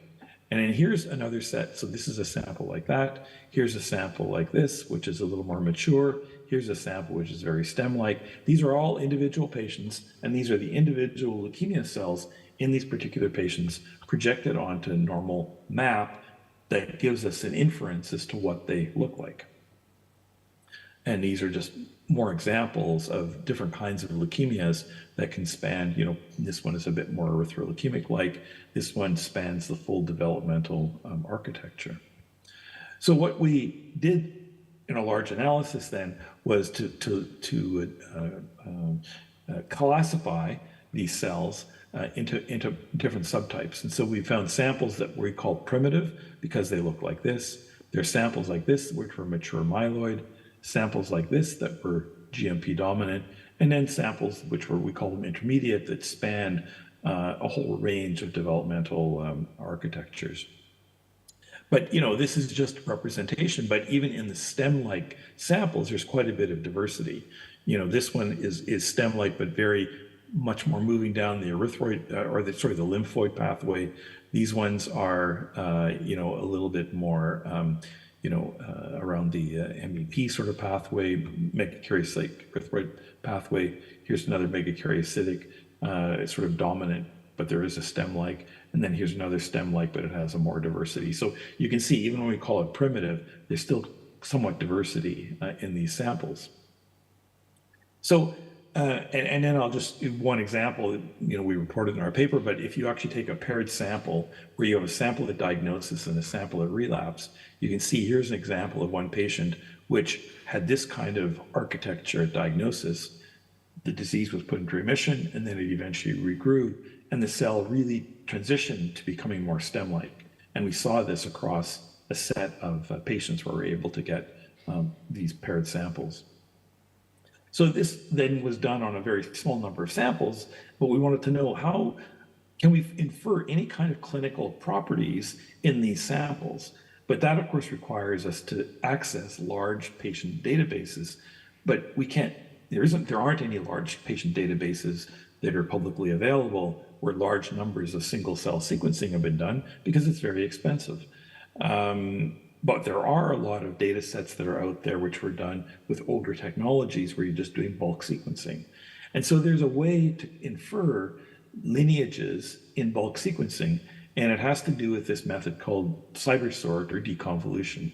So just a good explanation of what deconvolution is. So remember, you take a whole AML sample, you do RNA sequencing, and we have thousands of patients in patient cohorts that are publicly available that have been done over the years, and there's all the clinical information that's aligned to them. And so if you think of it this way, think of it making a smoothie. Smoothies have different kinds of fruits, and if you think of each fruit as having a signature, you can then make a smoothie, and if all you had was a smoothie, you can actually reverse engineer how many fruits were in the smoothie by just measuring the signatures. And so you can say, well, here's a smoothie, and it happens to have, 30% apple, 40% strawberry, and 15% carrot, and so on and so forth. And so we can infer what kinds of fruits and how many fruits were put into the smoothie. And so you could do this with bulk sequencing. You can take our signatures that we knew of, the stem-like, the GMP-like, the mature-like, and so forth, and we could then test these signatures in each patient that comes out of these bulk cohorts. And so patient A would have, in this case, 50%, monocytic and very low stem-like. And so we would say it's that kind of a hierarchy. And so this was reported, this was done by Andy Zhang, MD PhD student in the lab, and reported last year in Nature Medicine. And so we did this on a cohort of almost 1,000 patients. And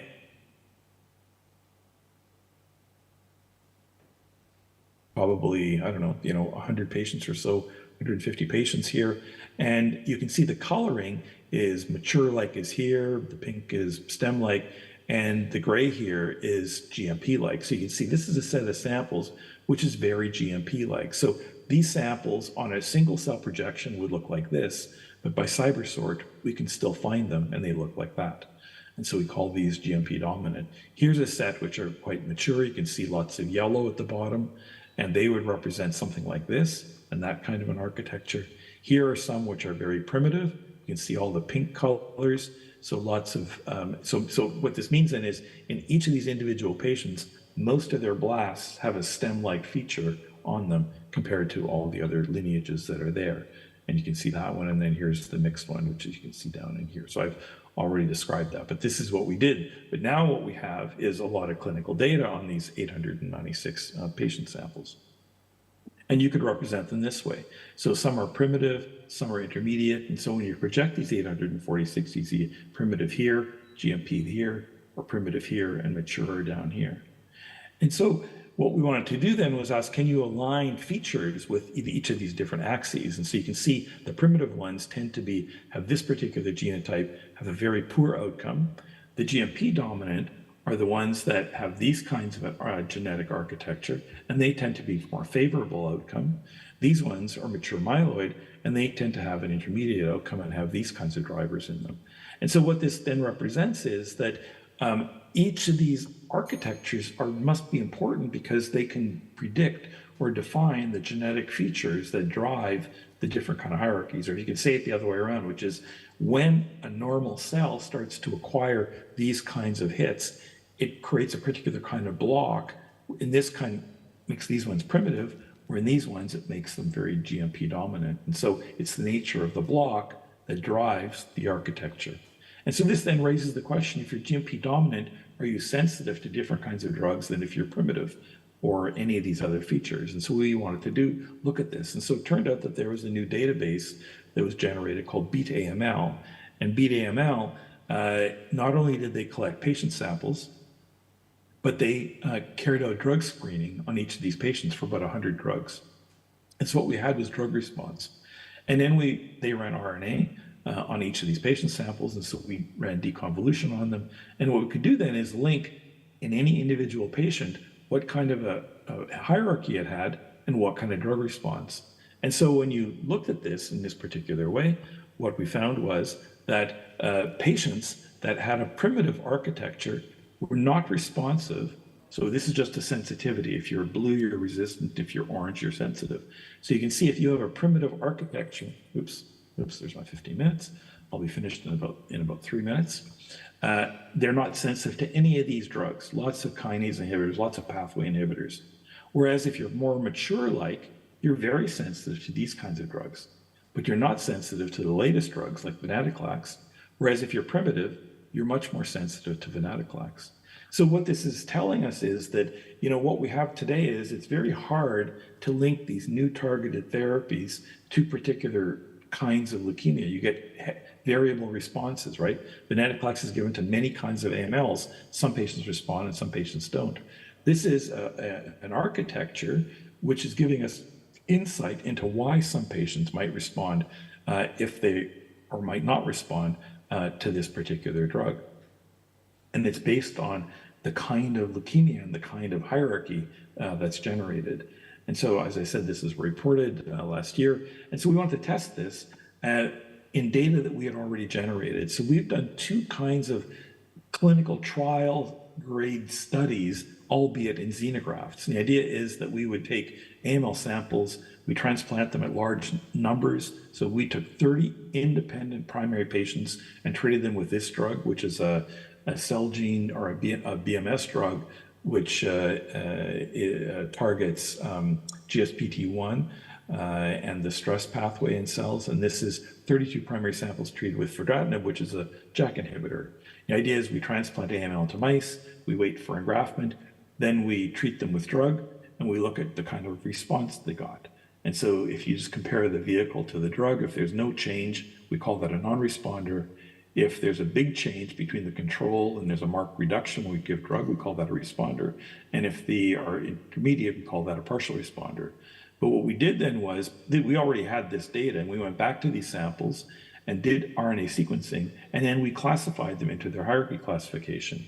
And so this is the kind of data that we got. So this is the fedratinib study, and so you can see that this is the actual data. So these are the green are the responders, intermediate here are the partial responders, and these are the non-responders. And we went back and classified these based on hierarchy. And it turned out that there's a whole set of samples here that was primitive that had a partial response, not too good. The intermediate had no response, whereas the mature had a really good response to this. And so when we looked at our data, it turns out that mature cells have the highest levels of JAK2, which is the target of that drug. And our prediction from our algorithm was that these ones should be most sensitive and these ones should be resistant. And that's kind of borne out in this data. And then finally, here's the data on CC9009, responders, non-responders. And again, if we reclassify these, we can see that there are good ones for the GMP, partial for the mature, and very little response for the primitive. And again, our prediction was that GMP and some of these primitive ones would be sensitive to the drug, as we see here, whereas these ones would be more resistant to the drug, as we see here. Hello, John. So just to close off then, oh, yes? Yes. So just to close off then, I think what I'm trying to give you is the idea that there is there's information that we can gather from these samples where we can use the prediction of how they look in relation to normal architecture. And that can give us a way of classifying patients so that we can tailor therapy better for patients. Yeah. So thanks very much. Thank you very much. That was a very excellent analysis of how, as far as I understood, that was about the hierarchy of stemness. Is that right? The word stemness can be used in this? Yes. And so what you also describe is that certain drug therapies would not be working or not working because of certain type of stemness that exists already in this patient architecture. Is that right? Yes, yes. It's not just, it's stemness and also sort of the differentiation.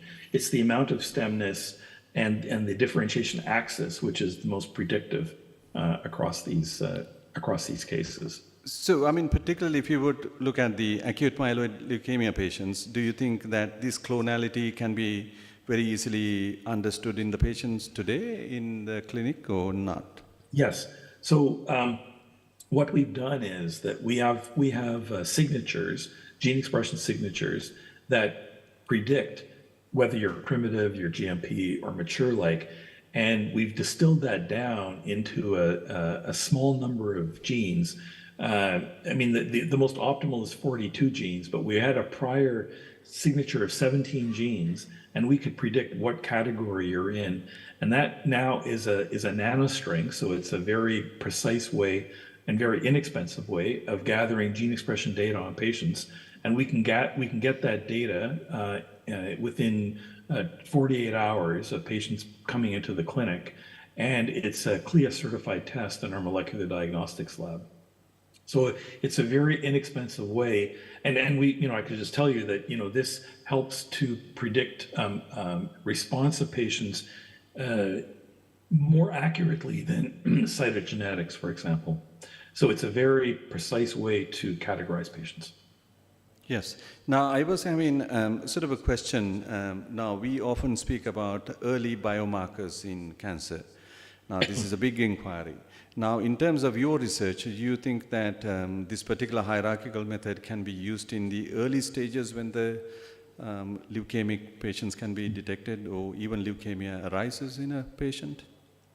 So all the data I've shown you is essentially done on diagnostic samples. So, these are sampling, we did them from biobanks, but we now have been completing a clinical trial, prospective clinical trial with our leukemia group, where we can capture this LSC, this stemness signature, or this hierarchy signature from patients as they come in. So we get them all at diagnosis. Right. And so we can predict, whether they're going to be poor survivors to standard therapy. And that's what we've shown. The issue now is, can we show in a clinical trial setting response to targeted therapies? And what I showed you today was that, at least from the predictions that we can get from sort of, in vitro responses, it looks like this should work for things like venetoclax or other kinds of therapeutics that you might want to try.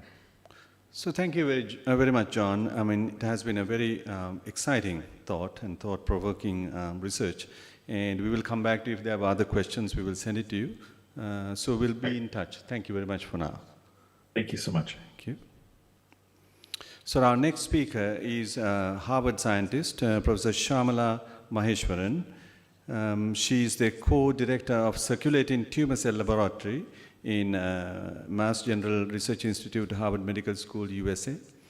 Her research is focused on using circulating tumor cells, CTCs, you may have heard about them.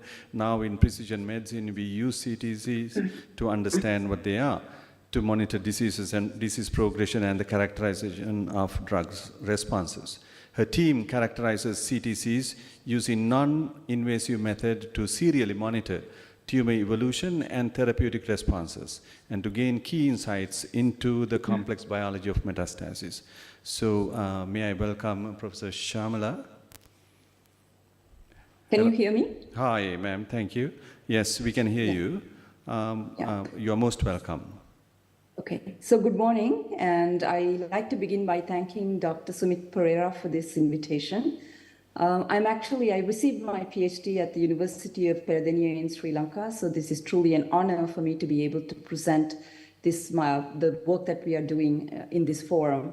So what I'm going to do today is to talk to you about circulating tumor cells, the technology that we use to enrich these cells from the blood of cancer patients, and the downstream applications of these cells into understanding tumor biology and as biomarkers. So I'll just give you an overview of this field of research. So before I begin, I have, just let me see. Before I begin, I have a disclosure. I am one of the co-founders of TelBio, a CTC-related diagnostic and therapeutic company. So as primary tumors grow, they secrete several angiogenic factors which induce the formation of blood vessels.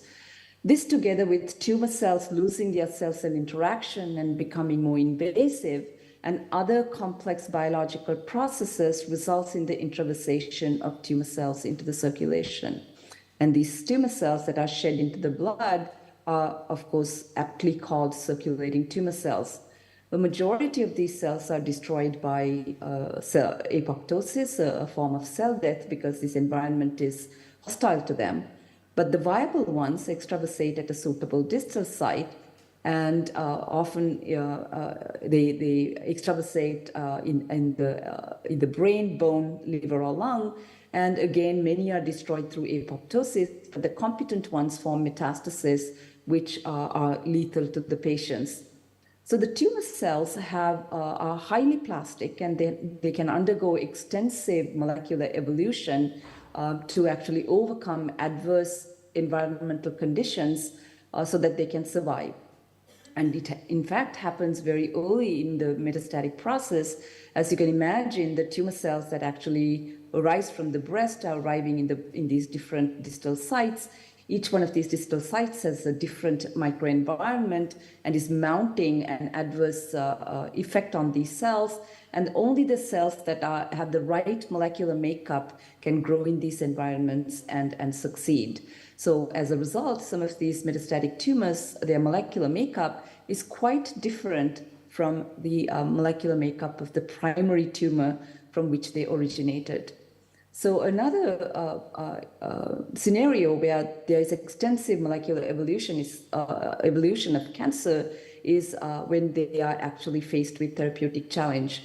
So if you take like a tumor that is growing in the bone or anywhere in the body of the patient, when you actually sort of treat it with first-line therapy, the majority of these tumor cells might respond to therapy, but there might be a few that actually mount resistance and continue to grow, resulting in disease progression. And when you actually treat these resistant tumors with the second-line therapy, again, some of these cells might respond, but some of them probably will change their molecular makeup to become resistant to this second-line therapy, and this process just continues. So as you can see, these tumors are very different from the primary tumor from which they originated, and in addition, they continue to evolve their molecular, by the acquisition of either mutations, gene amplification, deletions, and so on, or changes in their gene expression patterns and their epigenetic landscape. So in order to actually, for a patient to derive maximal clinical benefit, you need to know the molecular makeup of this tumor at any given time so that you can actually give the right kind of drug so that you can have, this patient can derive maximal clinical benefit from the drug that the physician is choosing to treat the patient. However, in the metastatic setting, most of these tumors are residing in inaccessible sites, and there are risks associated with repeat biopsies. As a result, it is very difficult to understand the molecular or know the molecular makeup of the tumors that are residing in these inaccessible sites. However, all these sites are vascularized, so the tumor cells continue to shed a lot of molecular information back into the blood in the form of DNA fragments, proteins, microRNA, lipids and metabolites, and sometimes they actually sort of pinch off vesicles, and these vesicles have some amount of the molecular information that the tumor is shedding in the form of either DNA fragments or part of proteins. They also shed whole cells, as I told you, the circulating tumor cells, which contains the entire molecular information that is present within tumors. As a result, there's a tremendous amount of interest in enriching these circulating tumor cells from the blood of patients to understand the molecular makeup of tumors. However, these circulating tumor cells are extremely rare. They are estimated to be present at a frequency of 1 tumor cell within a billion blood cells, and therefore their isolation poses quite a technological challenge. However, given their clinical utility, many different approaches have been developed to enrich CTCs from the blood of cancer patients, and antibody-based CTC isolation is a very commonly used approach to actually enrich circulating tumor cells from blood. So the antibody-based CTC isolation can be used in the positive selection mode or the negative selection mode. In the positive selection mode, antibodies are directed against tumor cells, against proteins that are exclusively expressed on the surface of tumor cells, but not on any of the other cells. However, it is important to know, have some knowledge of the proteins that are actually expressed on these tumor cells to actually enrich all the tumor cells that are present in the blood. And one needs to remember that these tumor cells are highly heterogeneous, so not all the cells would express a given marker. So it is a little bit challenging to actually use a particular antibody and get at all the cells that are circulating in the blood. Then coming to negative depletion, this is a little bit more straightforward. The white blood cells have been very well characterized and their surface markers are well known. So here what we do is we use antibodies that are directed against white blood cells to deflect them away from the circulating tumor cells, which are then collected in the product in an antigen agnostic manner. So this is the approach that we currently use to collect CTCs from the blood of patients. So the current technology that we use in the lab, developed by one of our engineering colleagues, Dr. Mehmet Toner, is called the CTC iChip. It uses the negative depletion principle. So what we do here is we take about 20 mils of blood from the patient and we incubate it with antibodies that are directed against white blood cells. Now these antibodies are tagged to magnetic beads. And then this mixture is processed through this CTC iChip that consists of 3 functional compartments. In the first compartment, through a size-based separation, all the small components are removed. That is the RBCs, the red blood cells, the platelets, and the unconjugated beads, leaving behind all the nucleated cells, which consists of a mixture of the tumor cells and the circulating tumor cells and the tagged white blood cells. So this mixture of nucleated cells then actually pass through a series of curved channels where the fluid flow actually centers them in single file. And in the last segment, a magnetic force is applied to this stream of cells, and it actually deflects all the magnetically labeled white blood cells away from the CTCs, which are then collected in solution. So this is the CTC isolation instrument that we currently use in the lab. This is that CTC iChip that I just described to you in that schema in the previous slide. This is loaded onto this chamber, and when blood is processed through this CTC iChip, the red blood cells, the white blood cells are all deflected away from the circulating tumor cells, which is then collected in this product chamber.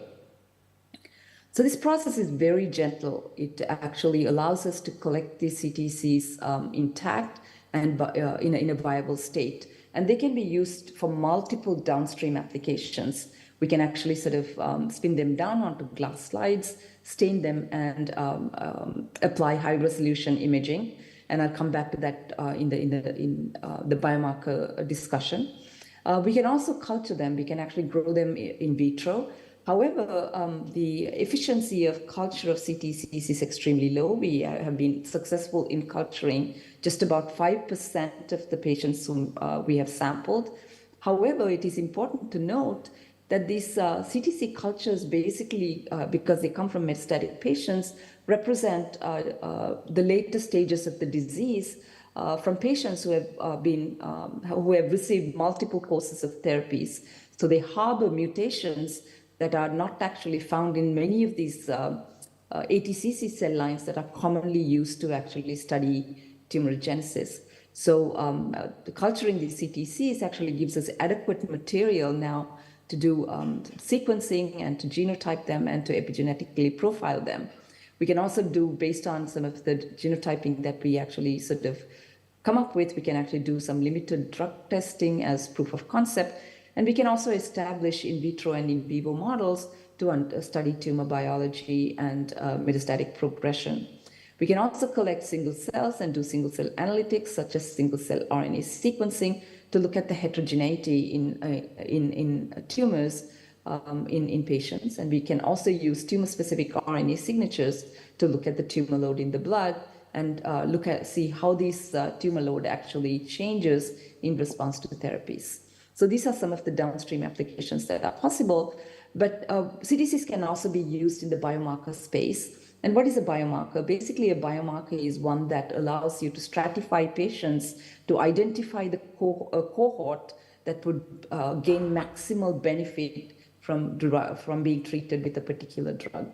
And I'll illustrate that using the antibody drug conjugate therapy that is actually becoming very, that is being used. This is a new class of drugs that are being used to treat breast cancer patients currently in the clinic. So what are antibody drug conjugates? So it's basically an antibody. It is actually conjugated, it's directed against proteins that are only expressed on the tumor cells, but not on any of the normal cells. And this antibody is actually conjugated with a cytotoxic drug.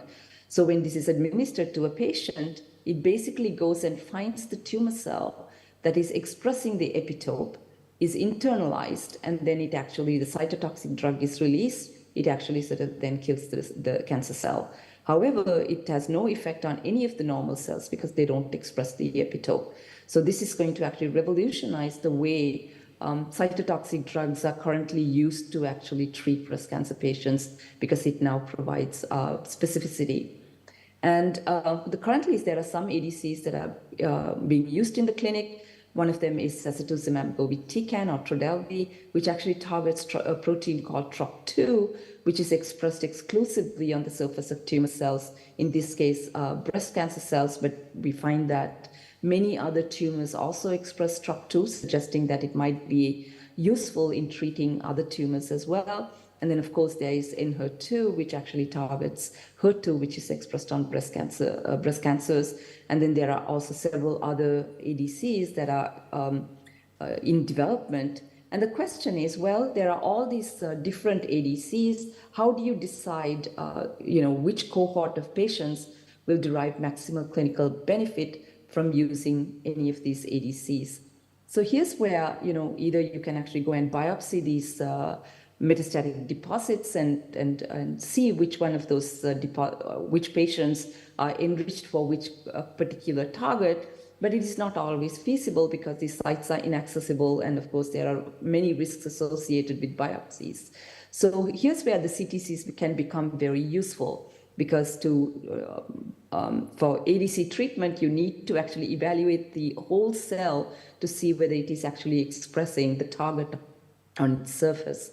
So here's a patient whose primary tumor was clinically labeled as a triple-negative breast cancer. HER2 FISH was negative, and the CTCs actually serve as a proxy for the metastatic tumors. So we collected the CTCs using the technology that I just described to you, and we stained them with an epithelial marker because breast cancer is an epithelial tumor, and then we also stained the cells for TROP2 and HER2, which are targeted by sacituzumab govitecan and ENHER2. So what we would do is now enumerate these cells and look at the proportion of the HER2 positive and the TROP2 positive CTCs.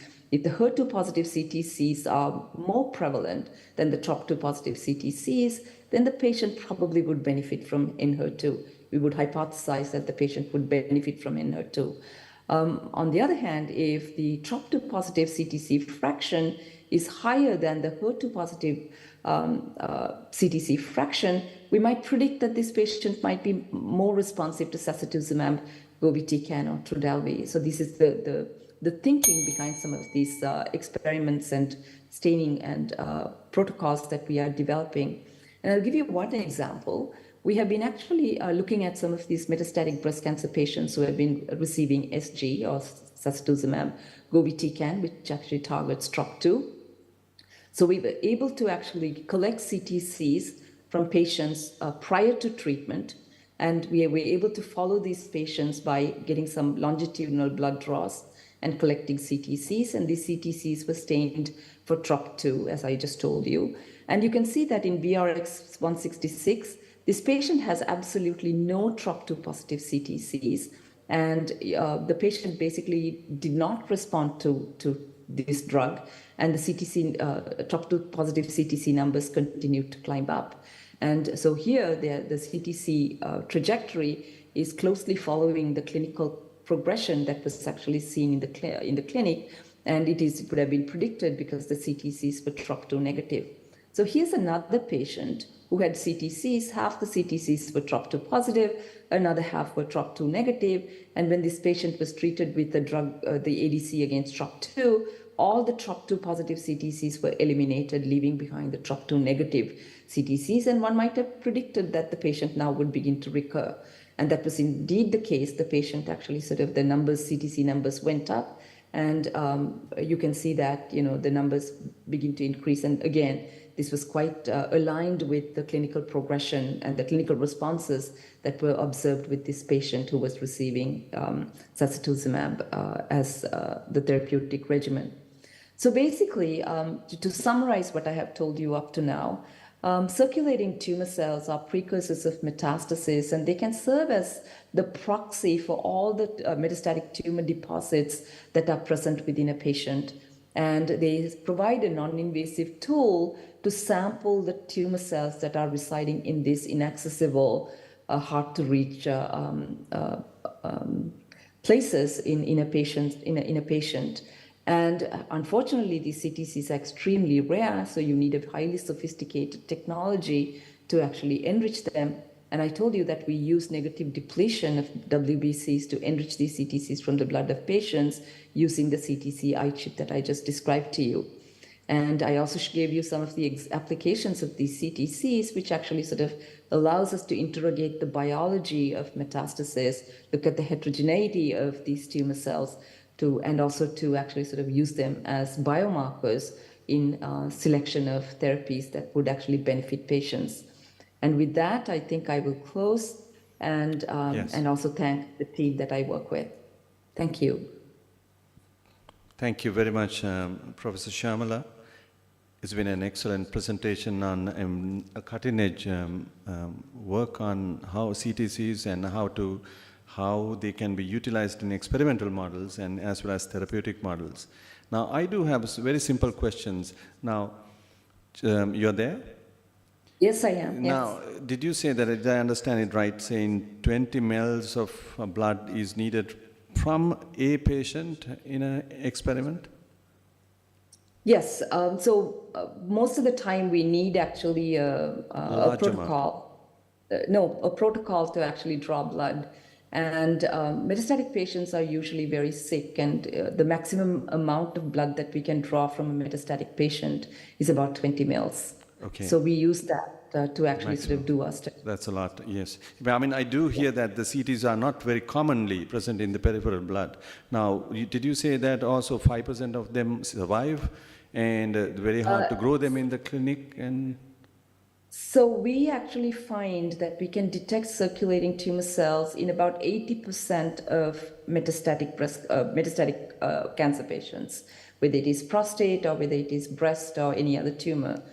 However, you can actually collect them for single-cell RNA-seq. You can stain them and do whatever you wish. But if you want to propagate them in vitro, the success rate is low. And we are able to actually propagate only 5% of the CTCs that of the patients that we sample. So does it, as a result, the efficiency is very low. I was just wondering whether there is I'm sure there is a higher percentage of shedded CTCs as the disease progresses. So it would be quite hard to, from the beginning of when a patient is developing cancer, it would be very hard to get the CTCs necessary. So I actually was going to touch on early detection. That is the time when the tumors, their genomes are, they haven't acquired a lot of mutations. Yeah. Their genomes are much more stable, And I think they're highly responsive for therapy. And I think there's tremendous amount of effort that is going on to detect the disease early. And we are also sort of using some approaches. But, it's a time when and I was going to actually sort of show you some data that we have, but I didn't, in the interest of time, I didn't go into it. Of course, the early tumors are not so invasive. So as a result, I don't think that you will find too many cells floating in the blood. So one of the ways in which you can address that is to actually interrogate the entire blood volume. So in the early stages of the disease, the patients are often healthy, especially if you look at some of these high-risk patients. And we are now actually coming up with an approach that will allow us to use a process called leukapheresis, which actually allows you to sample the entire blood volume to see whether we can actually detect tumor cells in the blood. And so that research is still premature and it's underway. Sure. Thank you very much. I think it's been very excellent. And does anyone have any questions? Microphone. There will be some questions from the audience, ma'am. Just hold on. Yeah, thank you, ma'am, for very interesting talk you have given. I just depend on Dr. Sumit's question. I just want to clarify that this might be a very naive question, but with the disease progression of the cancer, so you said maybe the shredding of the cells cancer cells into the blood will increase or decrease. So it's early stages higher or the later stages higher, just for my clarifications. So there are two parts to your question. So if you actually take patients who have metastatic disease, of course they are going to have more cells compared to patients who are in the early stages of the disease. For example, if we sort of sample blood from a stage 1 breast cancer patient, we find that only about 18% of these patients have CTCs in their blood. Whereas if you take a stage 4 breast cancer patient, you find that 80% of patients have CTCs in their blood. So that is consistent. And then the second part of your question is, when you treat a patient, if the patient is kind of responding and progressing, will the CTC profile be able to capture that? So quite often it does. So within a patient, if the patient is responding, what happens is the numbers actually go down. And when the patient is recurring, then the numbers start to go up. And sometimes you might have to play a little bit with the way in which the analytics. But I think we often find that there's a correlation between the CTC load in the blood and the patient's response to various kinds of therapies. Okay, thank you. That means the CDC amount can be taken as the clue for prognosis of the disease or the response to the treatment or something like that. Yes, it definitely can be used for prognosis where, there's been a lot of work that has been done with another technology where they showed that if you have anything more than 5 CTCs per ml of blood, then your prognosis is not that great. But, that's not very informative for you to actually sort of decide the course of therapy, right? It just tells you, okay, the patient is not going to do well. So you need a much deeper analysis of these cells to understand, yes, the patient is not going to do well, but what additional information can we get from these CTCs that we can actually use for the benefit of this patient? So you would need some genomic sequences, and for example, you can use it as a biomarker. So you can actually sort of layer on top of prognosis an additional question, well, what additional information can we get from these CTCs that can be used to for the clinical benefit of the patient. Okay, thank you very much, ma'am. Does anyone has any question? So thank you, ma'am. It's been a very pleasant presentation, and we've been enjoying that. And we'll be in touch with you if there were any questions from the audience, or the online audience. And thank you very much for now. Sure, thank you. Now, our last international speaker we have is that we are honored to have Dr. Thangaraj joining us this morning. He is the Associate Professor of Biochemistry and Molecular Biology of the Faculty of Medicine, Augusta University, USA. He holds a number of patents has authored more than 100 international publications and specializes in animal models in oncology. Dr. Raju's lab is interested in studying the role of DNA methylation in breast cancer stem cells. This morning, he will take us through some epigenetics. We have heard about these terms, how epigenetic markers, etc., will be involved in cancer detection. So how does it, epigenetics play a significant role in breast cancer? That he will explain. Dr. Raju? Thank you so much. Welcome. Can you see the slide?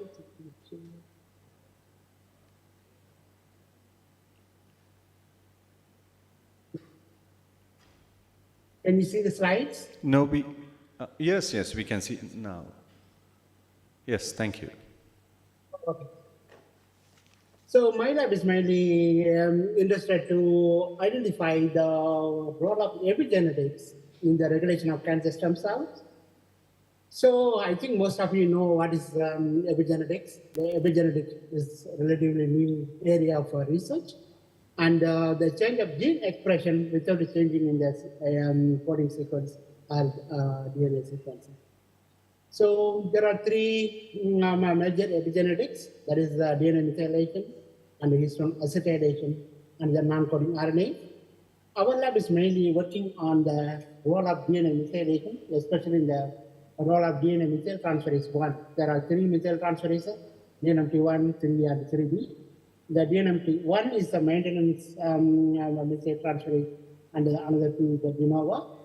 So one of my graduate students, that is Rajnish Patania, she wanted to know what is the role of DNA methyltransferase 1 in regulation of mammary stem cells and also breast cancer stem cells. So what he did was he took the normal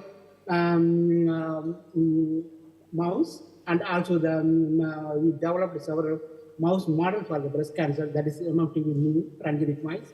And he isolated the stem cells using the markers, the CD14F and the CD24. In the normal breast tissue or the mammary gland, you can see three different distinct stem cells. That is the CD14F high and the CD24 positive, that is the stem cell.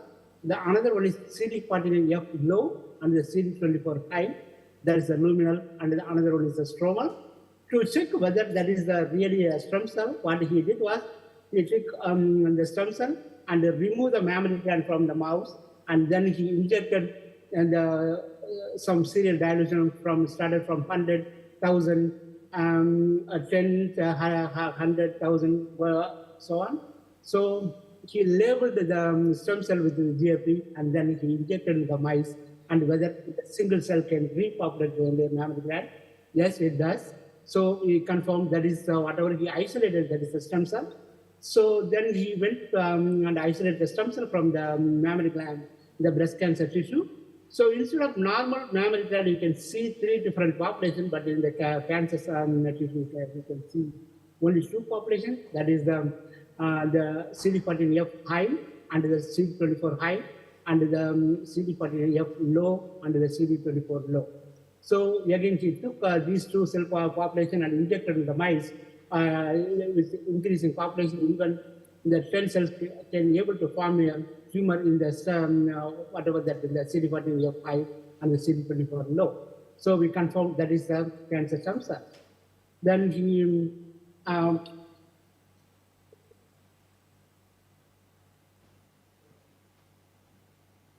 he developed the mammosphere. That is one of the characteristic feature of the stem cell. He took the wild type, since wild type means normal control, and then he used from the young to HRS, the tumor tissue, sorry. And then he developed the mammosphere and strained with the DNA methyltransferase 1 and the CD14F, that is the stem cell marker. And then you can see that is the increasing the tumor burden or the tumor positivity, the DNA methyltransferase 1 positive cells are also high, and also the CD14F, the stem cell marker also is. So this is again the tumorosphere from the wild type and the MMP, that is a transient without just a mammary gland, and the tumor means that they develop the tumor and we isolate the tumor, and then he develop the sphere, and he measures the DNA methyltransferase expression and the activity. So this is the another one model he used the MMP new model, and he found that the DNA methyltransferase is necessary for to keep the cells in the differentiated state. So he used several markers to check for the differentiation and non-differentiation. And he identified if the DNA methyltransferase is high, so the differentiation marker like the ID1 and ID2 level goes up. We found that the DNA methyltransferase 1 is necessary for that to keep the cells in the differentiated state. Then he went and looked for the where the DNA methyltransferase is expressed during the mammalian development. He isolated the mammalian from the virgin and the different stages of pregnancy, and then the lactation, and then involution, and he looked for the DNA methyltransferase, the DNMT1A, 3B, and 3A and 3B, and he found that the DNA methyltransferase 1 is highly expressed during the pregnancy and until the involution starts, and then it goes going back to the normal level. And same thing for the DNMT3B, also it is increased the pregnancy and then going back to normal after the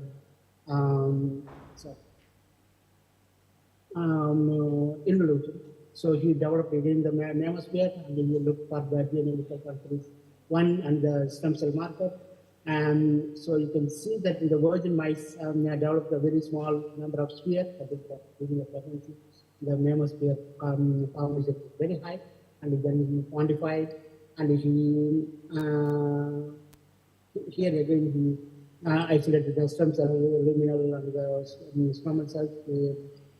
Found that during the pregnancy, the number of stem cells is extremely going up, around 6 or 7-fold it is going up during the pregnancy, and then it is going back to normal level after the involution. So then we developed the DNA, the global knockdown of DNA methyltransferase.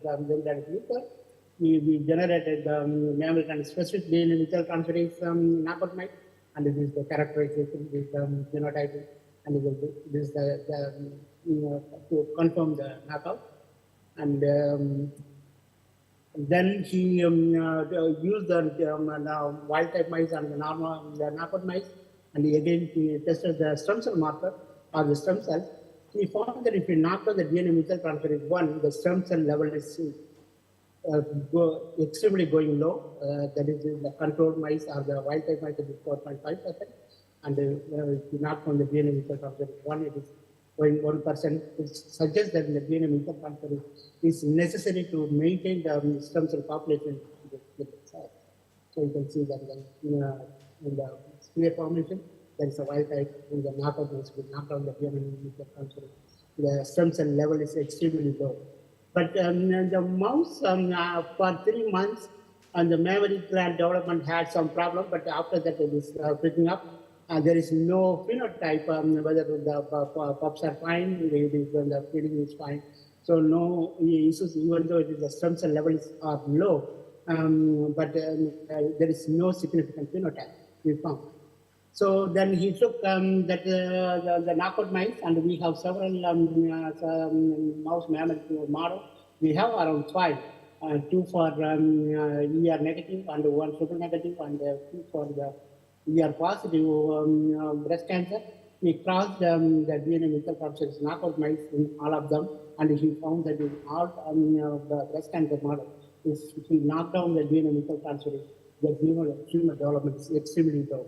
And also the metastasis also is very low. Some animal survey is much longer. So he found that the DNA methyltransferase 1 plays a critical role in the development of the breast cancer. If we knock down, or if we come up with any therapeutic strategy to specifically knock down the inhibit the DNA methyltransferase used for the cancer therapy. So then he went for the animal to identify the target gene for the DNA methyltransferase. What he took was, he took the MMP tumor, and he treated with the DNA methyltransferase inhibitor and also the Western HDAC inhibitor, and pulled the sample and did the RNA-seq analysis. This is the protocol how we do it was. And she found several genes which are down-regulated, and one of them, the gene is the RAT51, which involved in the homologous recombination. And he went and further characterized the gene, and he looked at this database and he looked for the expression of the RAT51. It shows in the normal cells where it was very low, but it is extremely high in the different breast cancer subtype. And this is the another the project when he took that project, and she was looking for what is the role of RAT51 in the cancer development. She was studied in both breast cancer and the colon cancer. We found that the RAT51 is extremely high in the cancer, both the breast cancer and the colon cancer. And these are all the characterizations. So the high expression is associated with low survival of the RAT51 and the cancer cell line. And he again she did the knockdown of the RAT51 and the breast cancer cell line, and she did the current assay and also injected in the xenograft, and she found that if you knock down the RAT51, the tumor formation is significantly low. And again, she took that RAT51 knockout mice and crossed with several transgenic mice, and she found that if you knock down the same like a DNA methyltransferase 1, this is a target gene for the DNA methyltransferase, the RAT51, also maybe the target of the DNA1. So again, if you knock down the RAT51, the tumor formation is low, and it increase the survival. And she did the same thing, RNA-seq analysis, and found further what are the genes which are associated with the RAT51, and she look for the role of RAT51 in the breast cancer stem cell. So here the same like DNA methyltransferase, and if you knock down the RAT51, the stem cell level goes significantly low, and these are all the genes signature she found, and the role of RAT51 in the regulation of stem cell. And the same thing she repeated like the DNA methyltransferase. This is the RAT51 knockout mice. If you knock down the RAT51 knockout mice, the sphere formation is much lower, and the stem cell levels also significantly low. And she did, then she went at what is the therapeutic use of the RAT51, since that is involved in the homologous recombination, whether if you knock down the RAT51, that will increase the chemotherapy sensitivity or the radiation therapy sensitivity. And she took several breast cancer cell line, and they knocked down the RAT51, and then she treated with the chemotherapy, also the radiation therapy, and she found that if you knock down the RAT51, it is very susceptible for the chemotherapy or radiation therapy through the inhibition of the stem cell. So that is the main project is going on in the breast cancer and the colon cancer. We are targeting mainly in the epigenetic and epigenetic targeted gene. So Dr. we are Raju? applying. Hello, Dr. Raju? Yeah. Yeah, so we have few minutes. Would you be able to summarize, if you could possibly? The DNA methyltransferases play a critical role in the regulation of the mammary stem cell, and also it play a role in the breast cancer stem cell. If you come up with any specific target to inhibit the DNA methyltransferase, maybe we can use for the chemotherapy. We are screening several small molecules to specifically targeting the DNA methyltransferase. Thank you so much for your attention. I'm ready to take any questions. Okay. Dr. Raju, you there? Yeah. Thank you, thank you. So this is, I see, it is pretty early in the morning for you, right? Yeah. Yeah, thank you very much for coming and joining us. And what are the very easy epigenetic markers would you use in your research so that our medical students can understand? Yeah, we are mainly using the DMT. So since we use mainly the DNA methyltransferase, our lab is mainly using the DNA methyltransferases, but we also interested in the histone modification, like the histone deacetylase. We are studying there are several histone deacetylases we are mainly working on the SERT1, which involved in the longevity gene. Since especially if you consider the globe,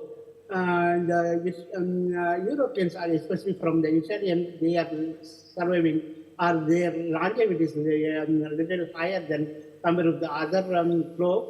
Mainly they are taking the wine. The wine has the resveratrol, that the resveratrol activates the SERT1. So we found that the SERT1 is associated with the estrogen receptor binding site.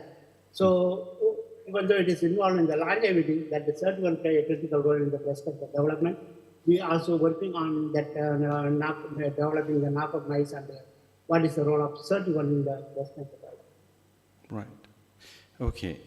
I think, does anyone has a question? Everyone has got smiles. So thank you very much, Dr. Raju, and we'll be in touch if there are any questions. And thank you very much for turning up, and we'll keep in touch. Thank you. Thank you. So our last speaker of the pre-conference today is Dr. Suraj Pereira, here with us. And he's the consultant community physician of the National Cancer Control Program, Ministry of Health. And Dr. Suraj will take us through the cancer scenario in Sri Lanka. Particularly, may I call upon at this moment to come over and take the stage.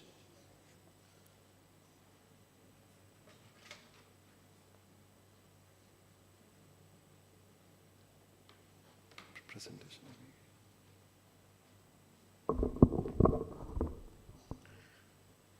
Good afternoon. First of all, I need to mention one of my teachers. Two of my teachers are here. First, I need to mention 29 years ago, in 1994, when I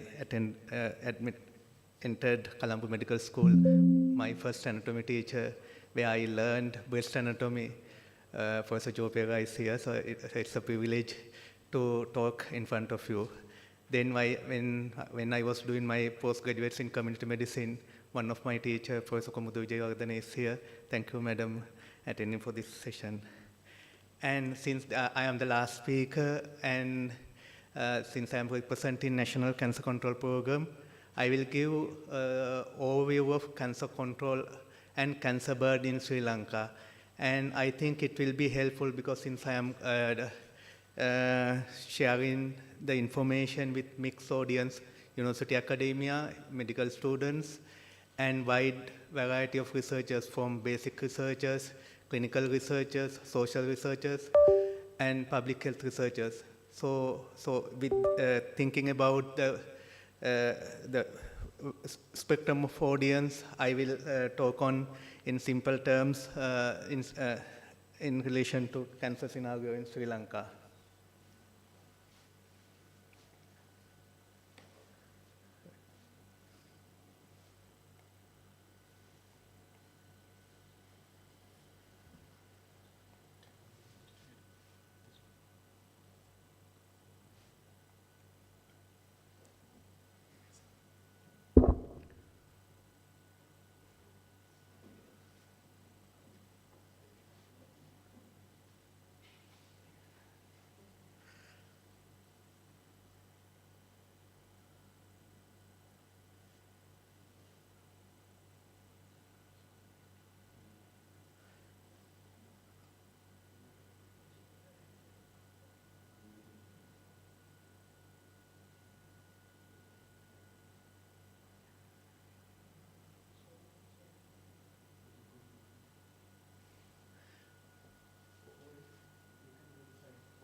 So first, I will talk on burden of cancer in Sri Lanka.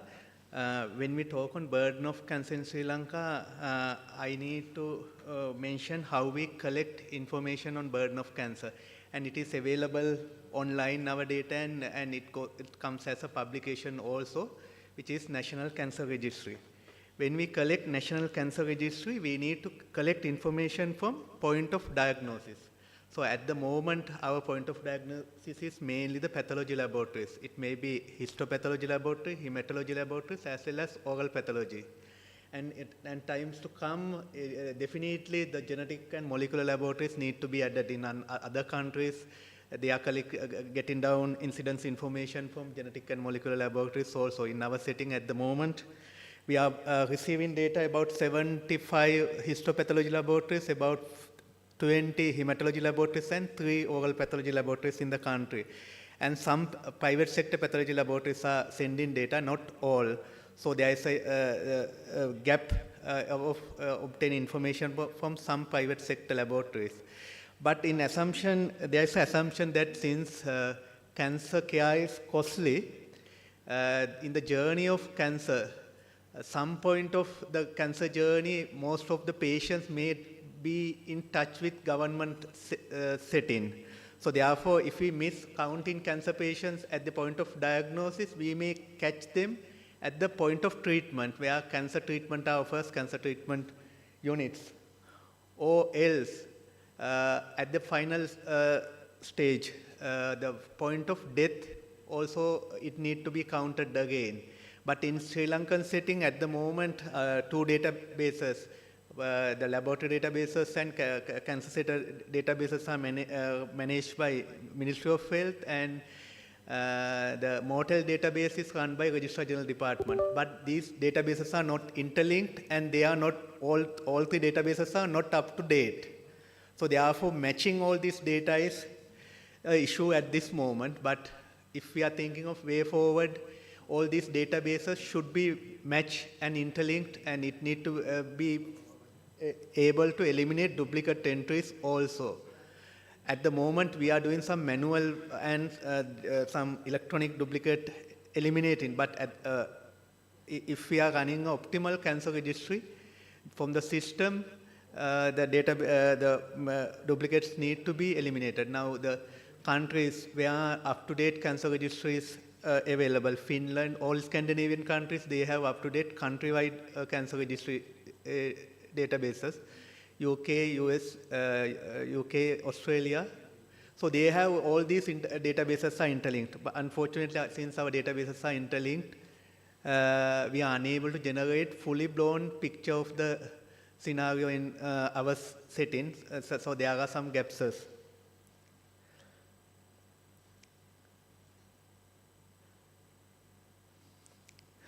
Then, if I mention now a consultant oncologist at Teaching Hospital Ratnapura, Dr. Daminda is also in the audience. When we consider cancer care, from point of diagnosis, then we used to get down data from point of treatment.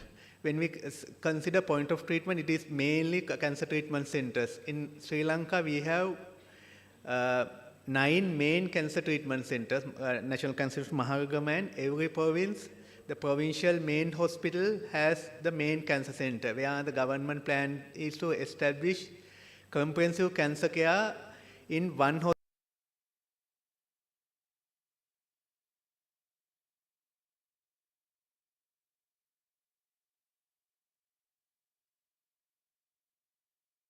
Need to be surgical therapy, chemotherapy, and added hormone and other adjuvant therapy, as well as radiotherapy. The district, the province you are living, Sabaragamuwa province, at the moment, even though cancer center, teaching hospital Ratnapura has a cancer center with 2 to 3 oncologists, they don't have radiotherapy facilities at the moment. In addition to this province, the northwestern province also, Teaching Hospital Kurnagal, they don't have radiotherapy facilities. All other 7 provinces, radiotherapy facilities are available, but out of that also, Uva province and the North Central province, they don't have the latest, more precise radiotherapy facility, which is linear therapy. The Uva province, the Badulla Teaching Hospital, and North Central province Teaching Hospital Anuradhapura, they have only cobalt radiotherapy facility, which is now a little bit outdated, and both these two machines are also now outdated. So therefore, at the moment, there's a huge gap of provision of radiotherapy facilities in the country. So actually speaking, only 5 centers we have linear accelerator therapy in the country. Then, if I remember now, National Cancer Control Program has National Cancer Control Program was established in 1980 under the chairmanship during at the beginning. Dr. Sivayogan was the first director of the National Cancer Control Program. After that, Dr. Bernard Randaniya. So Dr. Bernard Randaniya established first cancer registry based on 1985 data. So now we have from 1985 a series of cancer registries were published. So when we say surveillance of cancers, we need to know the population, everybody need to know how many cancers are detected, how many patients are survive, and how many deaths are happening. So those information can be generated if we are running a good cancer registry.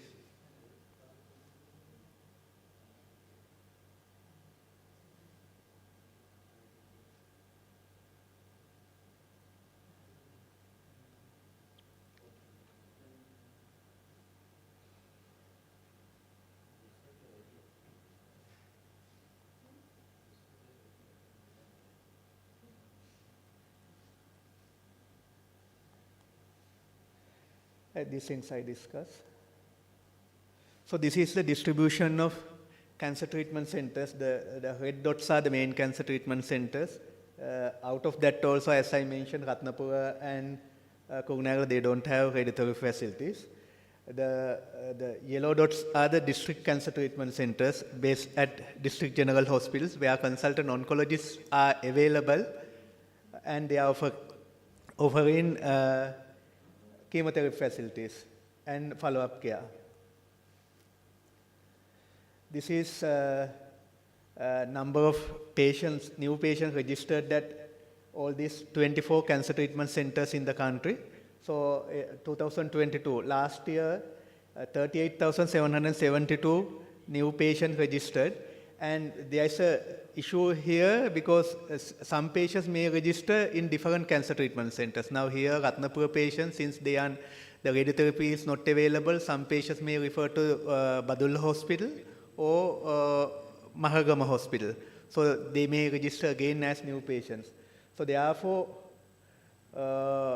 we have a mechanism to eliminate duplicate entries when we publish final data. So this is the new patient registration at Mahagama, number of new patient registration at Mahagama.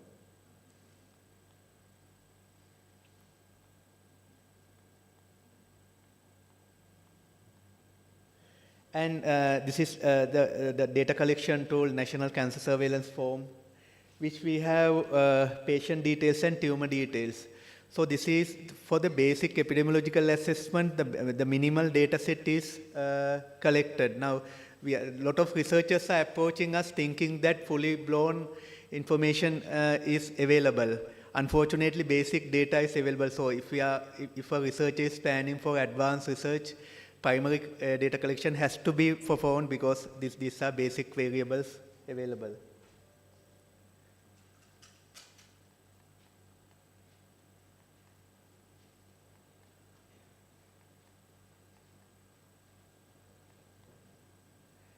And when we obtain data, we used to code, our medical officers used to code according to the ICD-10, which is a subclassification of ICD-10 specifically for cancers. So after coding ICD-10, we used to enter into the special software called CanRate5 software where duplicate elimination facilities are available.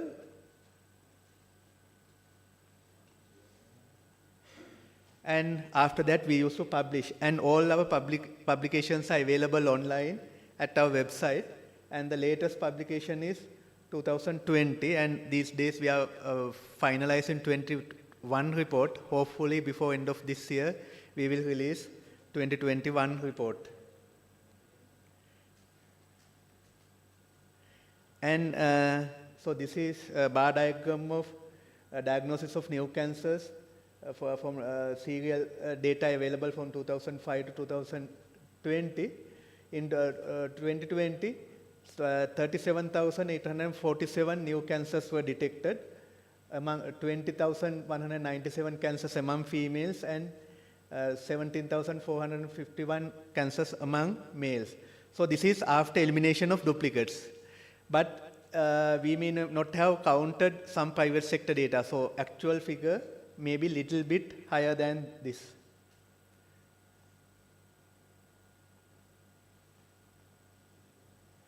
And this is crude incidence rate divided based on the population of the country. And this is wavy appearances because still we haven't not counted all data sources. So therefore, still our data counting is changing. Sometimes some centers we are waiting till last moment to send to get the data. So if we fail to get data, so some years it is affected. So actually, all the countries in the world at the moment, cancer rates are going up, but this trend should be smoothened. Now here, because of changing data gathering, this graph is a little bit affected. Now even after age standardization,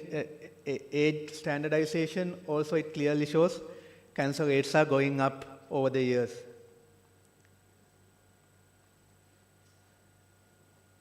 Then what are the common cancers among males? Now, as mentioned previously, about 10%, 13% cancers among males are oral cancers. Then 9% cancers are lung cancers. Then another 9% cancers are colon cancers. Now the oral, lung, and colon cancers are the common cancers among males. How about females? Out of all female cancers, 1/4 of female cancers are breast cancers. When we look at other countries also, the proportions are same. So out of all female cancers, 1/4 are breast cancers. Then thyroid, colon, uterine, ovarian, cervix. Now if we look at our previous data about 10 years ago, second commonest cancer among female was cervical cancer. Now, thyroid cancer has become the second commonest cancer, then colon cancer, uterine cancer, and ovarian cancer.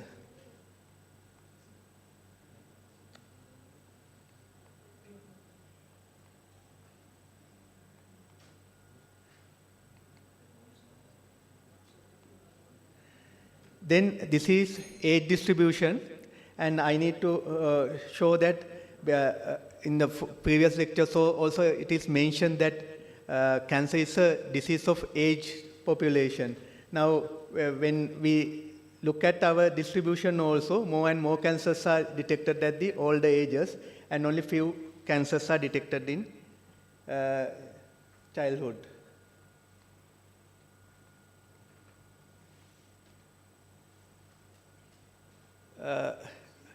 According to WHO, childhood cancers age range is 0 to 19 years age.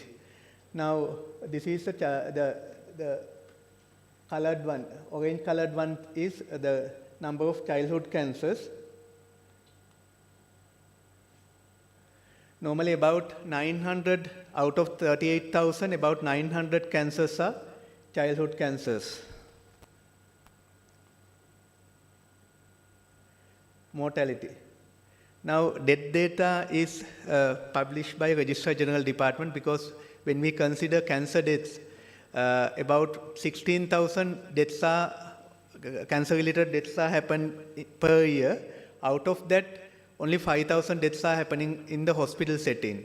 So about 10,000 deaths are happening in the field. That means out of total cancer deaths, 1/3 deaths are happening in the hospital setting, 2/3 in the field. About cancer mortality data. So the latest data available is 2019, where 15,599 cancer-related deaths have occurred. So this number also may be a little bit higher than that, because we have to depend on lay death registrars. Sometimes they may register deaths without mentioning the correct cause of death.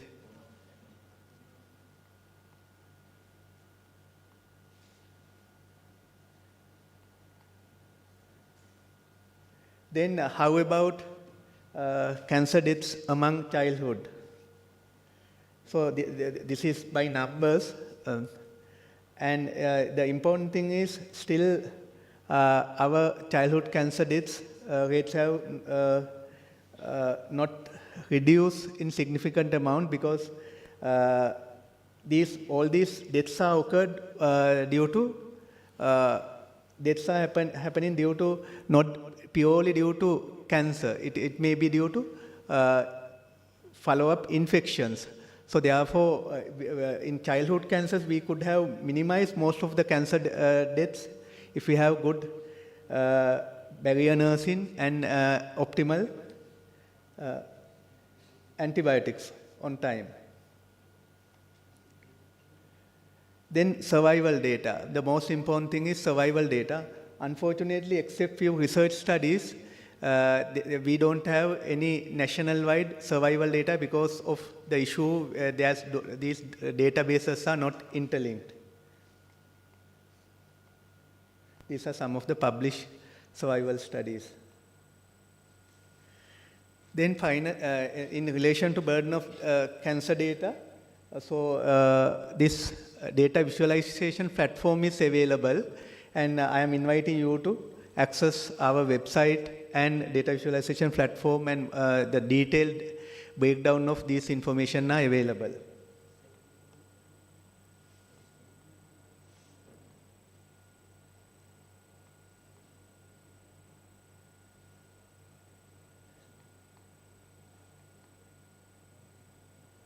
Then in Sri Lanka, the cancer control, for cancer control activities, we have National Cancer Control Policy. So this is the vision and mission statement, and it clearly shows a country with a low incidence of preventable cancers and high survival rates with good quality of life. So all our activities, it may be research, it may be service. So we are, our objective is reducing preventable cancers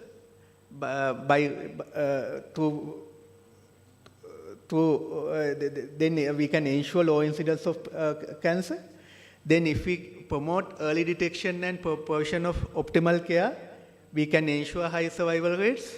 And finally, those who are unable to cure and those who have long period of with disease, we need to ensure quality of life.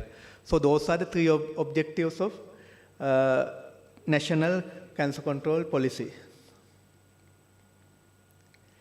And to achieve that vision and mission, there are 7 strategies I have identified. One is leadership, advocacy, and governance. Second one, primary prevention through health promotion. Third, early detection of cancer. Fourth, diagnosis and treatment of and follow-up care. 5, survivorship, rehabilitation, and palliative care. 6, strategic information management, including cancer and maintaining of proper cancer registry and dissemination of information. The final one, research on prevention and control of cancer. So this conference is related to this objective 7, where it is a cost-cutting objective for all other strategies. So therefore, we as National Cancer Control Program, we appreciate these initiatives because we need basic research, we need clinical research, we need public health related or community research, as well as social research, because every strategy, we have to strengthen our cancer control activities. So at the moment, we are facing so many issues in every area. So identifying the gaps, identifying solutions, the research is very much needed.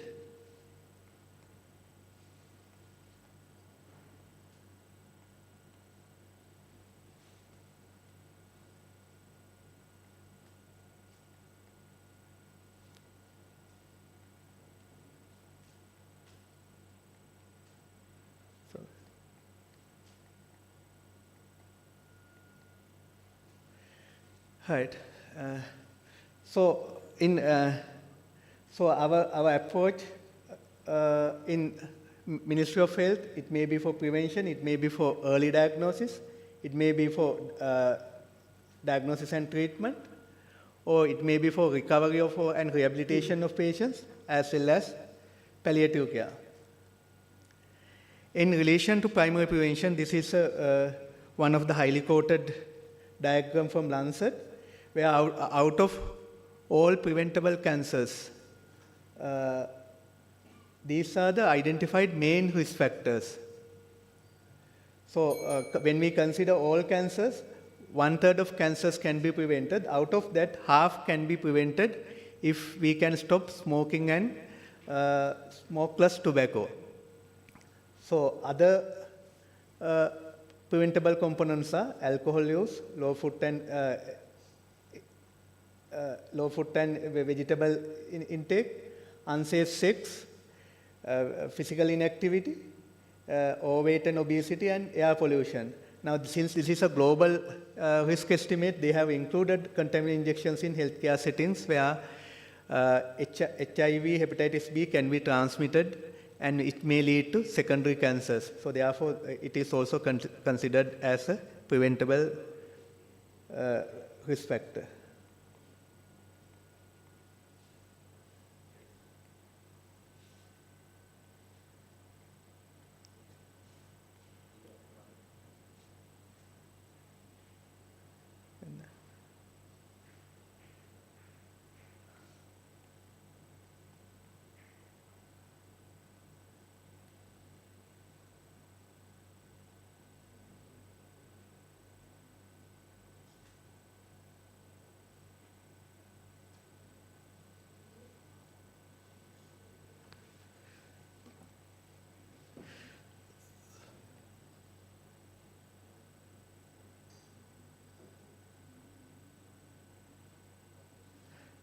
So,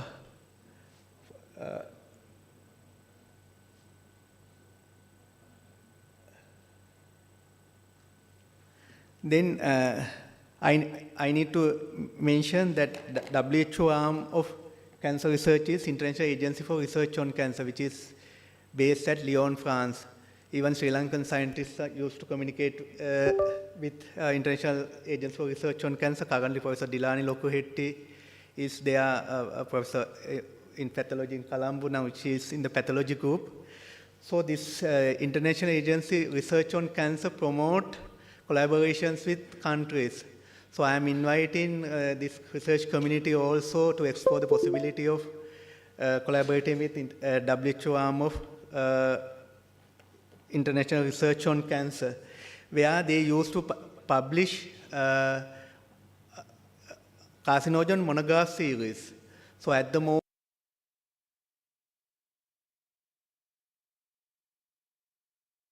identified 127 proven carcinogens. So those are considered as group 1 carcinogen after evaluating all available research evidence, all available systematic use and meta-analysis. They have clearly shown that these are group 1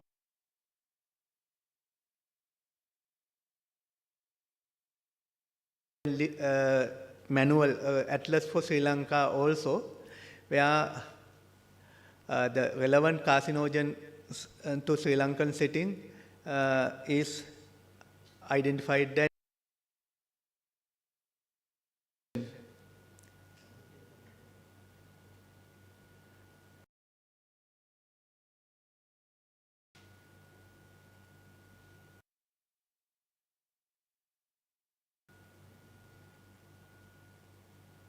And currently, we at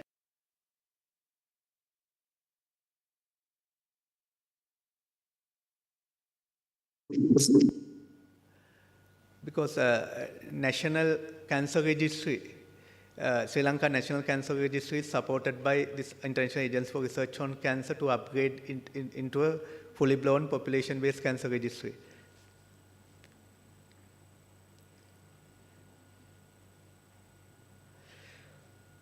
So finally, I will talk on early detection of cancers.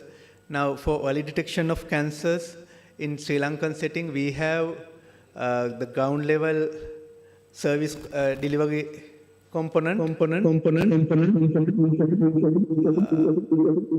One is well-woman clinic program. More than 1,000 well-woman clinic programs are available throughout the country. Then healthy lifestyle centers. About more than 1,000 healthy lifestyle centers are located in each primary care hospital. And later, cancer early detection center concept was incorporated, where anybody who is having some doubt of having cancer, they can walk into the cancer early detection center. Now here in Colombo, we are running a cancer early detection center, and with that concept, even teaching hospital Ratnapura, they established a cancer early detection center, but it is still in the primitive stage where one medical officer and one nursing officer is available. But we here in Ratnapura also, there is a cancer detection center situated at the main hospital. Anybody can walk in for to clear their doubts. Then another service component is breast clinics. Because of increasing incidence of breast clinics, College of Surgeons, Association of Breast Surgeons, and Association of Oncosurgeons get together and developed a concept called breast clinic. And we at National Cancer Control Program also support him for that, where one of the days of surgical clinic is declared as a breast clinic, where anybody can, any female having a breast disease can walk into this breast clinic, where early attention is offered in addition to clinical evaluation, followed by mammography plus ultrasound, and histological evaluation is offered. So the plan is within 2 weeks, whether the female is having a cancer or not having cancer will be decided. So some of the breast clinics, this concept is actually practicing. Some of the centers where mammography facilities are not available, they have to refer the patient to the closest mammography center, and there is a waiting list for obtaining mammography services. All other the countries where breast clinic concept is practiced optimally, within 2 weeks the diagnosis is made. Some are even very fast-track breast clinics are available in some settings in other countries. But unfortunately, even though we have 30 breast clinics throughout the country, on about few breast clinics able to provide this 2-week diagnosis requirement. Within 2 weeks, they are able to diagnose. So those are the things I need to highlight in relation to cancer burden and primary prevention approaches and the early detection approaches. So my colleague, Dr. Lakshan, described about cancer treatment services. And finally, the palliative care services are also expanding in the country. In addition to hospital-based palliative care, public health nursing officers are appointed to the field now. They are offering, in cooperation with primary care institutions, the home-based palliative care services. For that also, there is a long way to go still. In selected areas only these services are available. Thank you very much.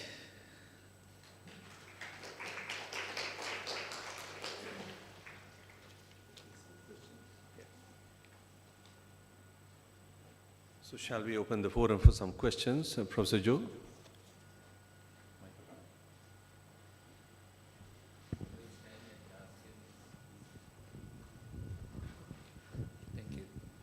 Thank you, Suraj. And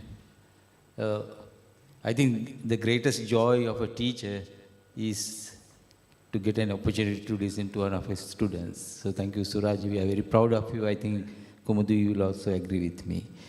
The question is that actually, you mentioned about the prevention, and according to one of your slides, which you said that which has been mostly used in most of this, what do you call, in educational program, is that alcohol this percentage, smoking that percentage and all that. Now, my question is now, how much of the school curricula, especially the secondary school, not the students who are doing biology, the other students, sort of grade 6, grade 7, grade 8, grade 9, or grade 8 up, are they exposed to this type of educational, sort of data that by, sort of making them some sort of an awareness that by avoiding these type of things, say smoking or alcohol or whatever it is, can actually prevent the cancer burden of a country? Thank you. Thank you very much, sir, for the question. And for the first thing, I can say yes, but then there is an issue, even though I say yes, because according to the syllabus, health and physical education series from grade 6 onwards, these risk factors, modifiable and non-modifiable risk factors are introduced. වෙනස් කළ හැකි අවදානන සාධක සහ වෙනස් කළ නොහැකි අවදානන සාධක. Like that way, for all non-communicable diseases, it is mentioned in serially step by approach in from grade 6 onwards. But whether it is being taught leading to a behavioral change is an issue. Whether it is just for another subject just mentioned as academic activity is an issue.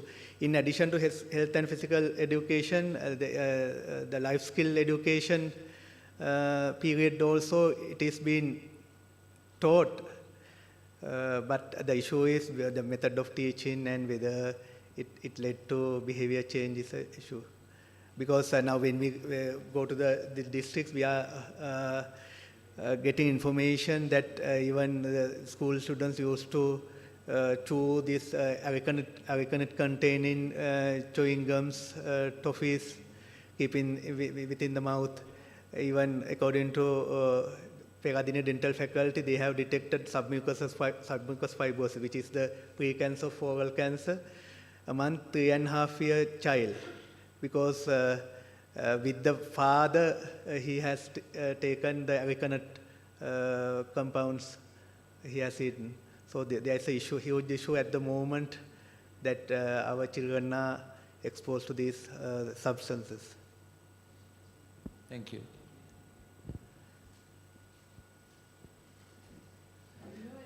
Smoking is now going down, am I right? Yes, yes. The smoking, number of people who are smoking is going down, or according to the STEP survey, it shows it shows going down. But number of females who are smoking is increasing, according to the steps. The latest steps. Nadda? Overall, it is decreasing. I need to check that, madam. Yeah, because if so, then now in males, the people who are dying of lung cancer, we related it to smoking. So then the women who are, women also should develop lung cancer. Madam, currently also about 700 lung cancers are detected among females. So one may be due to second-hand smoke exposure. In addition to that, unidentified other air pollutant. Yes. It may be diesel, because diesel fumes now considered as a carcinogen, and other the emissions from the polythene burning, and those things are also contributing for occurrence of lung cancer.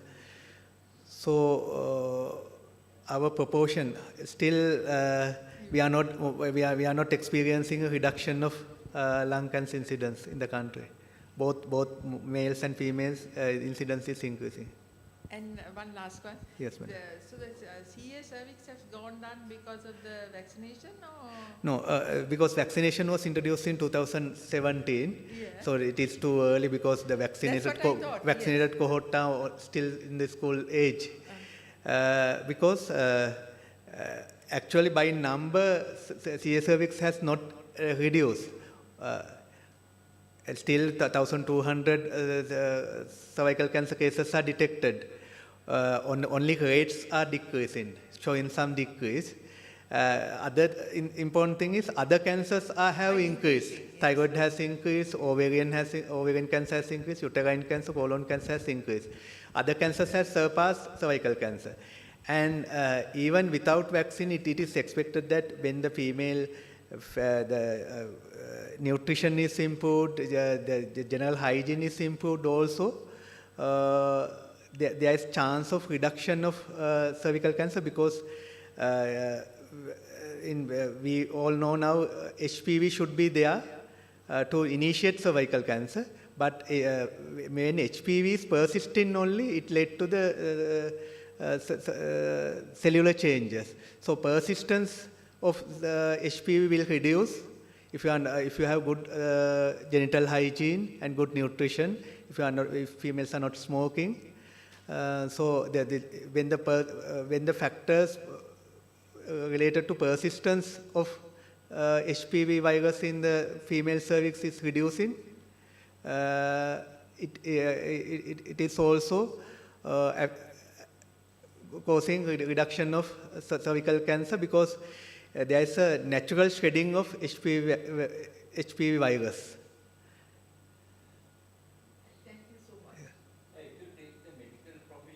Yes, sir.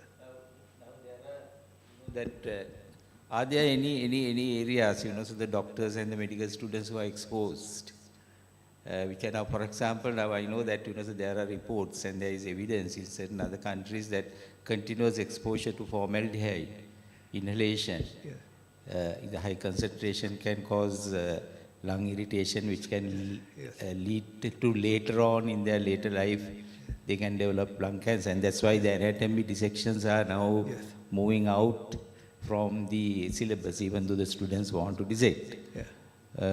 So there are evidence for that. And the other thing is the talc. Now I know two of my teachers, they develop lung cancer because they are wearing the gloves, which is having that powder. And what they do is that before they put the gloves and then to get that powder out, they clap like that. So that gets inhaled. And so they again got lung fibrosis and then later on they get carcinoma of the lung. So like that, sort of is there any other things where the health professionals has more chance of getting exposed so that you can prevent it? I know around the gloves they don't have talc now. Yes. Isn't it? Yes, sir. They have identified it, and the formalin, I don't know that in our setup in our country is very difficult to get the mindset out of this dissection business. Still, in addition to pathology laboratories, also heavily the formaldehyde is used. The formaldehyde considered as group 1 carcinogen. That's the whole problem. Then even the wood dust is considered as a carcinogen and considered as a group 1 carcinogen because wood dust contains so many acetaldehyde. So when it is deposited in nasopharyngeal mucosa, it is leading to nasopharyngeal cancers. So even we think that wood dust is an innocent particle, but it is a carcinogen.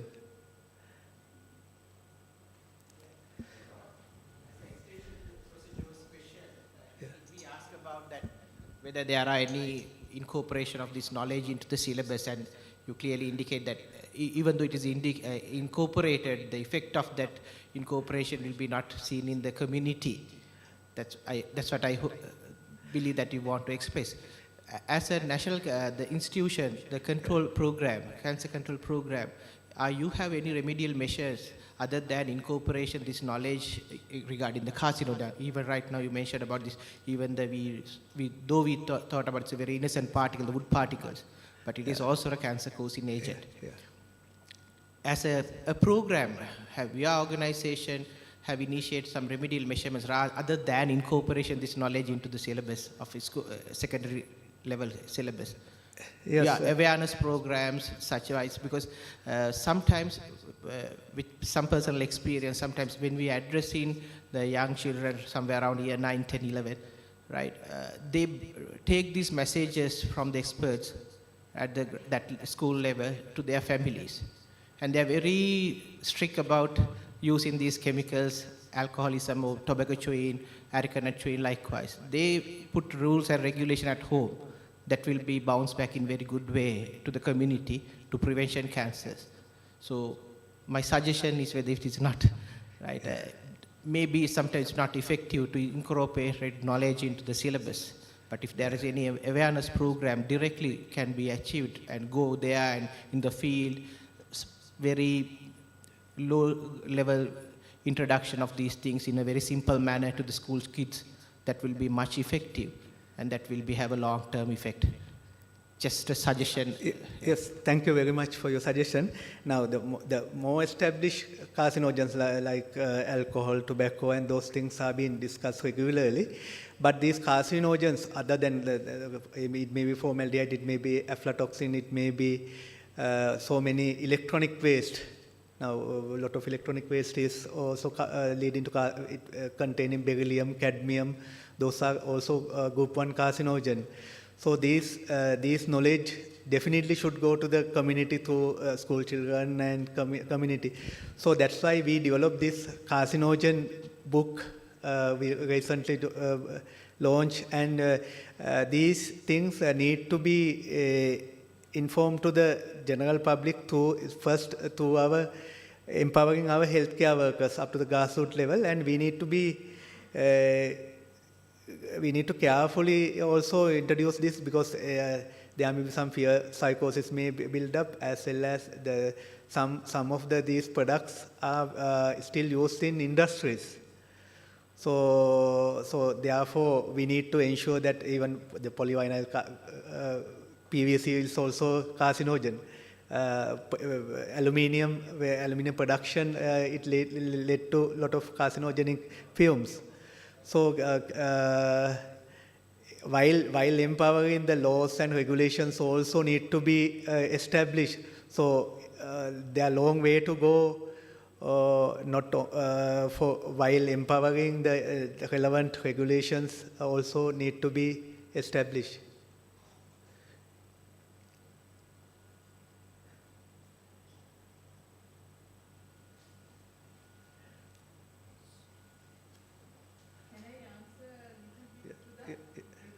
Yes, ma'am. Yes, ma'am.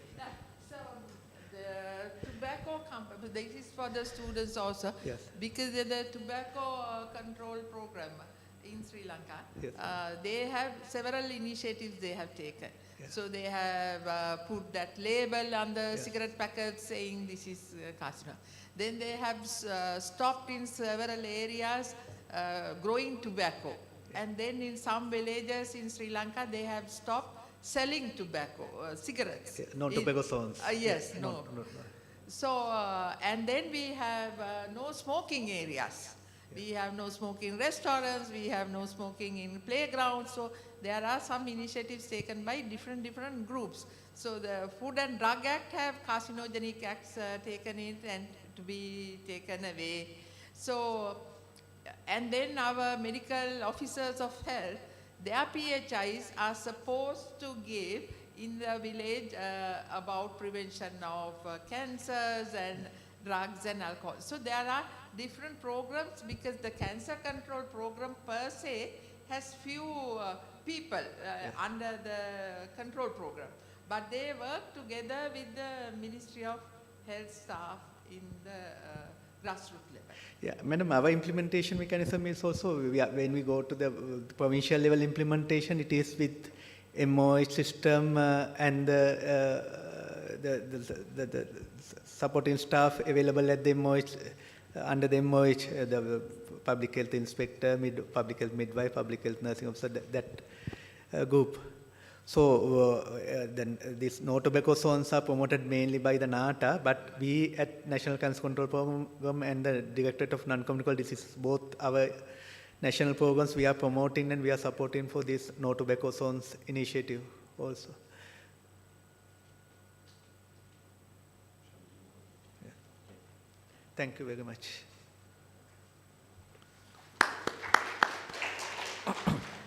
Thank you very much, Dr. Suraj. It has been although disrupted technical ways, that we have somehow moved on and had a very good discussion. Thank you very much.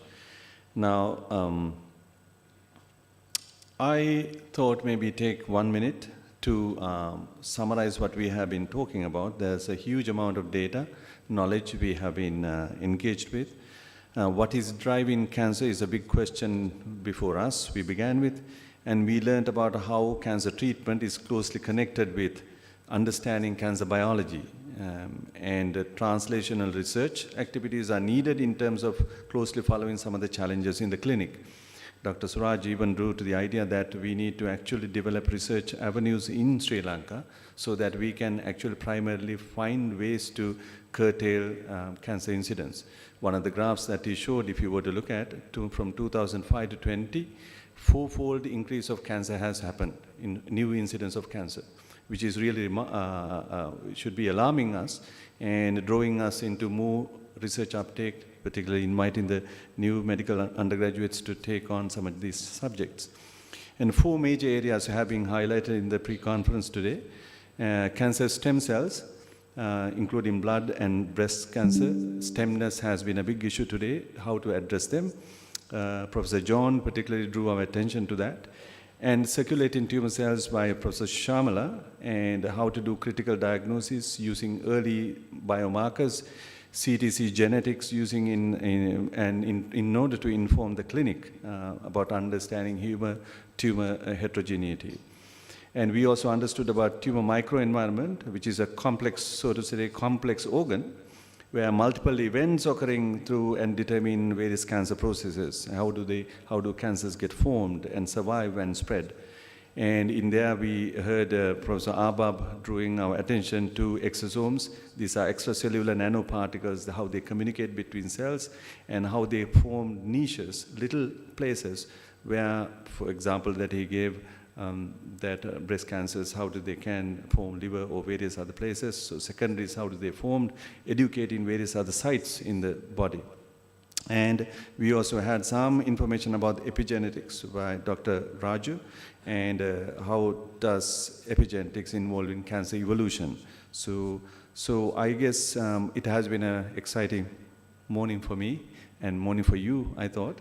And so thank you very much for listening. And we have the final event, which is felicitation. There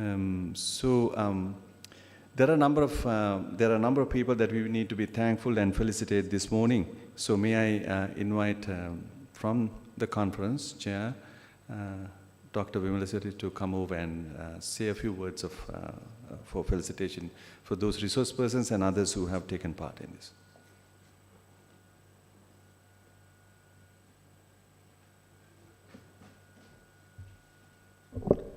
Good afternoon. Thank you very much, Dr. Sumit. I'm from agriculture faculty, and this is my first time at the medical faculty. I'm really honored and nice to be here, and nice to see new faces here. On behalf of the organizing committee of the 9th International Conference of Sabaragamuwa Minister of Sri Lanka, I would like to thank Dr. Sumit and the Dean Ma'am for this wonderful effort and to make this in a great level. Actually, there are 27 pre-conference events in our conference. This is the 15th one. We have 12 more events, and there are a couple of more from the Faculty of Medicine. So I invite you to join for other events as well. Let me tell a few words about the conference. There was a promotional video. The 9th International Conference of Sabaragamuwa Minister of Sri Lanka, with over 400 speakers, with over 650 papers, reaching 131 countries, stands as the biggest academic conference in Sri Lanka. I'm proud to say the Sabaragamuwa University is organizing this massive event, and you're also a part of this event. And again, thank you very much. Thank you, Dr. Sumit, the team behind you. So I know this is not an easy one, logistics, foods, venue arrangement, finding resource person, finding participants, it's a challenge. So thank you very much for everything.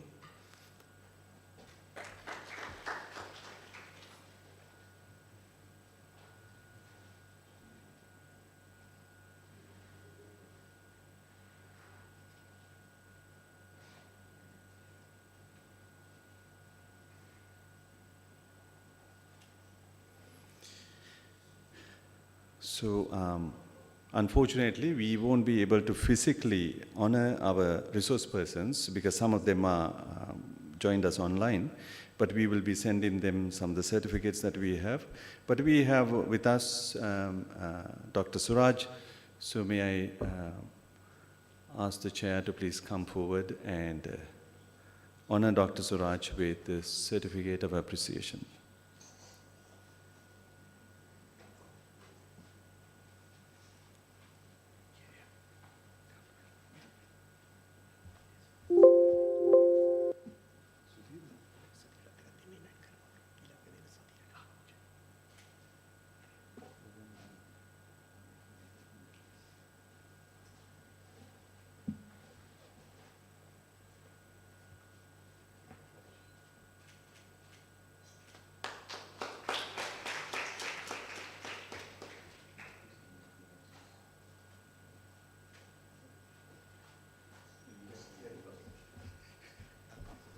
So let me do Dr. Sumit's job. I cordially invite Dr. Sadira, co-chair. We have a small appreciation for the Dr. Sumit, the co-host of this event.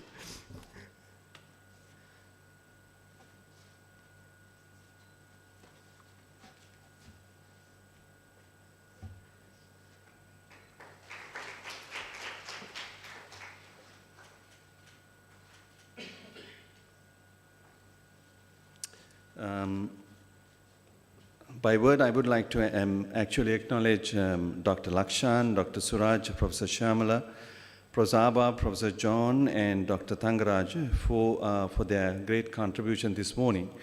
And also, there's a great force behind this pre-conference organization, that is the organizing committee, led by our demonstrators of the faculty in the departments Anatomy, Biochemistry, and Pathology. So may I call upon Madam to give away the gifts. Yes, an honor. We have some certificates. So I'll announce the names, then we might be able to give away. Miss MRCL Kularatne. Who's Kularatne?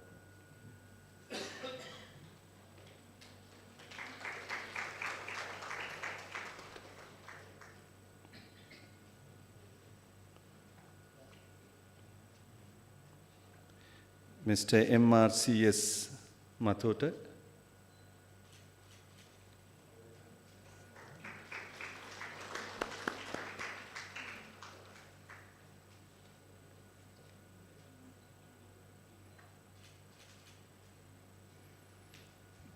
Dr. RMSH Rajakaruna. She's not here. Yes. And Mr. GPPD Jayaratne.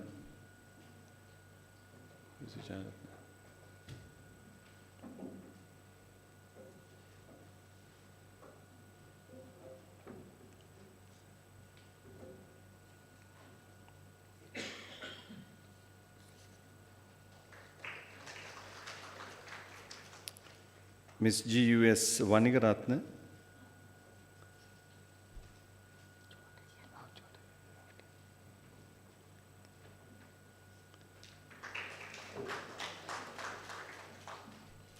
Thank you very much, Madam. May I ask Professor Joe to help us distribute?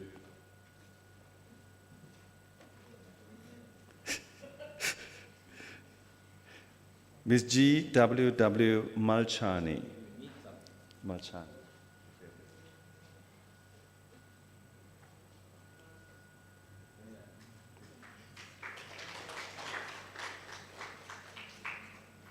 Miss HMSNK Aryaratna, Pathology Department. No, it's not there. Mr. WHN Vijay Singh.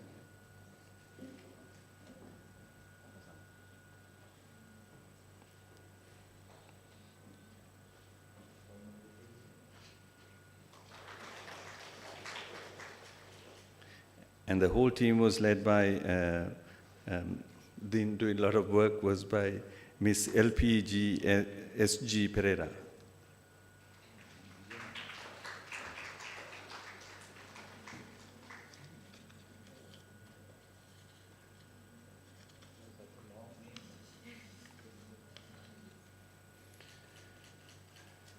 Okay. Thank you, Professor Joe. Yes, thank you. So may I take this moment in the end to thank the university IT team. Only just a few hiccups, everything worked out very well. And we look forward to your services again. And thank you very much. And thank you, Dean Madam. Although she is not here, we would like to thank her. And the medical faculty staff and the support you have given to us. And thanks to ICSUSL Conference Chair and the tremendous support and strength that you have been with us. And thank you for all on site and online who took part in the pre-conference workshop, particularly for the medical students. Thank you. We continue to challenge ourselves with the new thinking and the new challenges that we have for better care development. So as we finalize this pre-conference, shall we all stand together for the national anthem?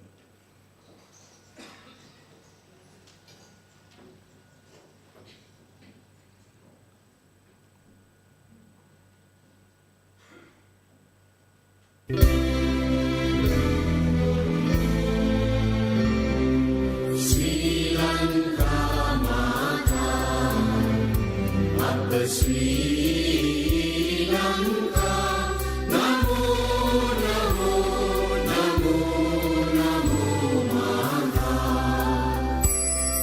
Sundara Sivarini, Surani Ati Sobhamana Lanka.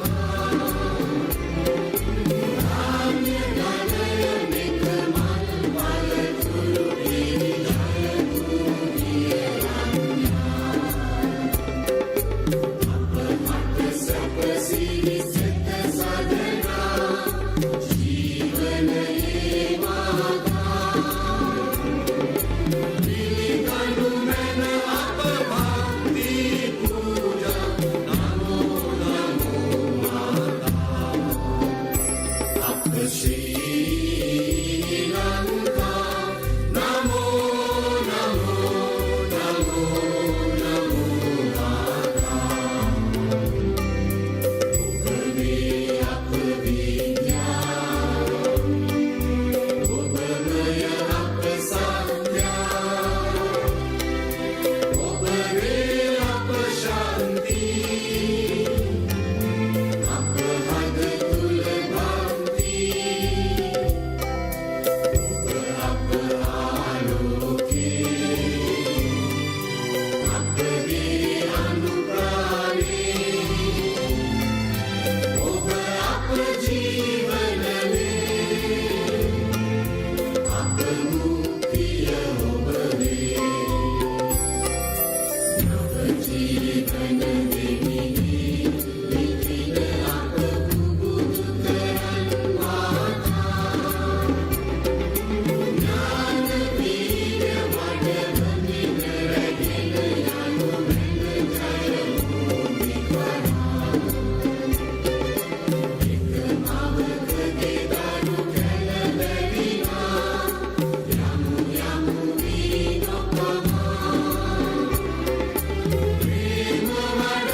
Thank you.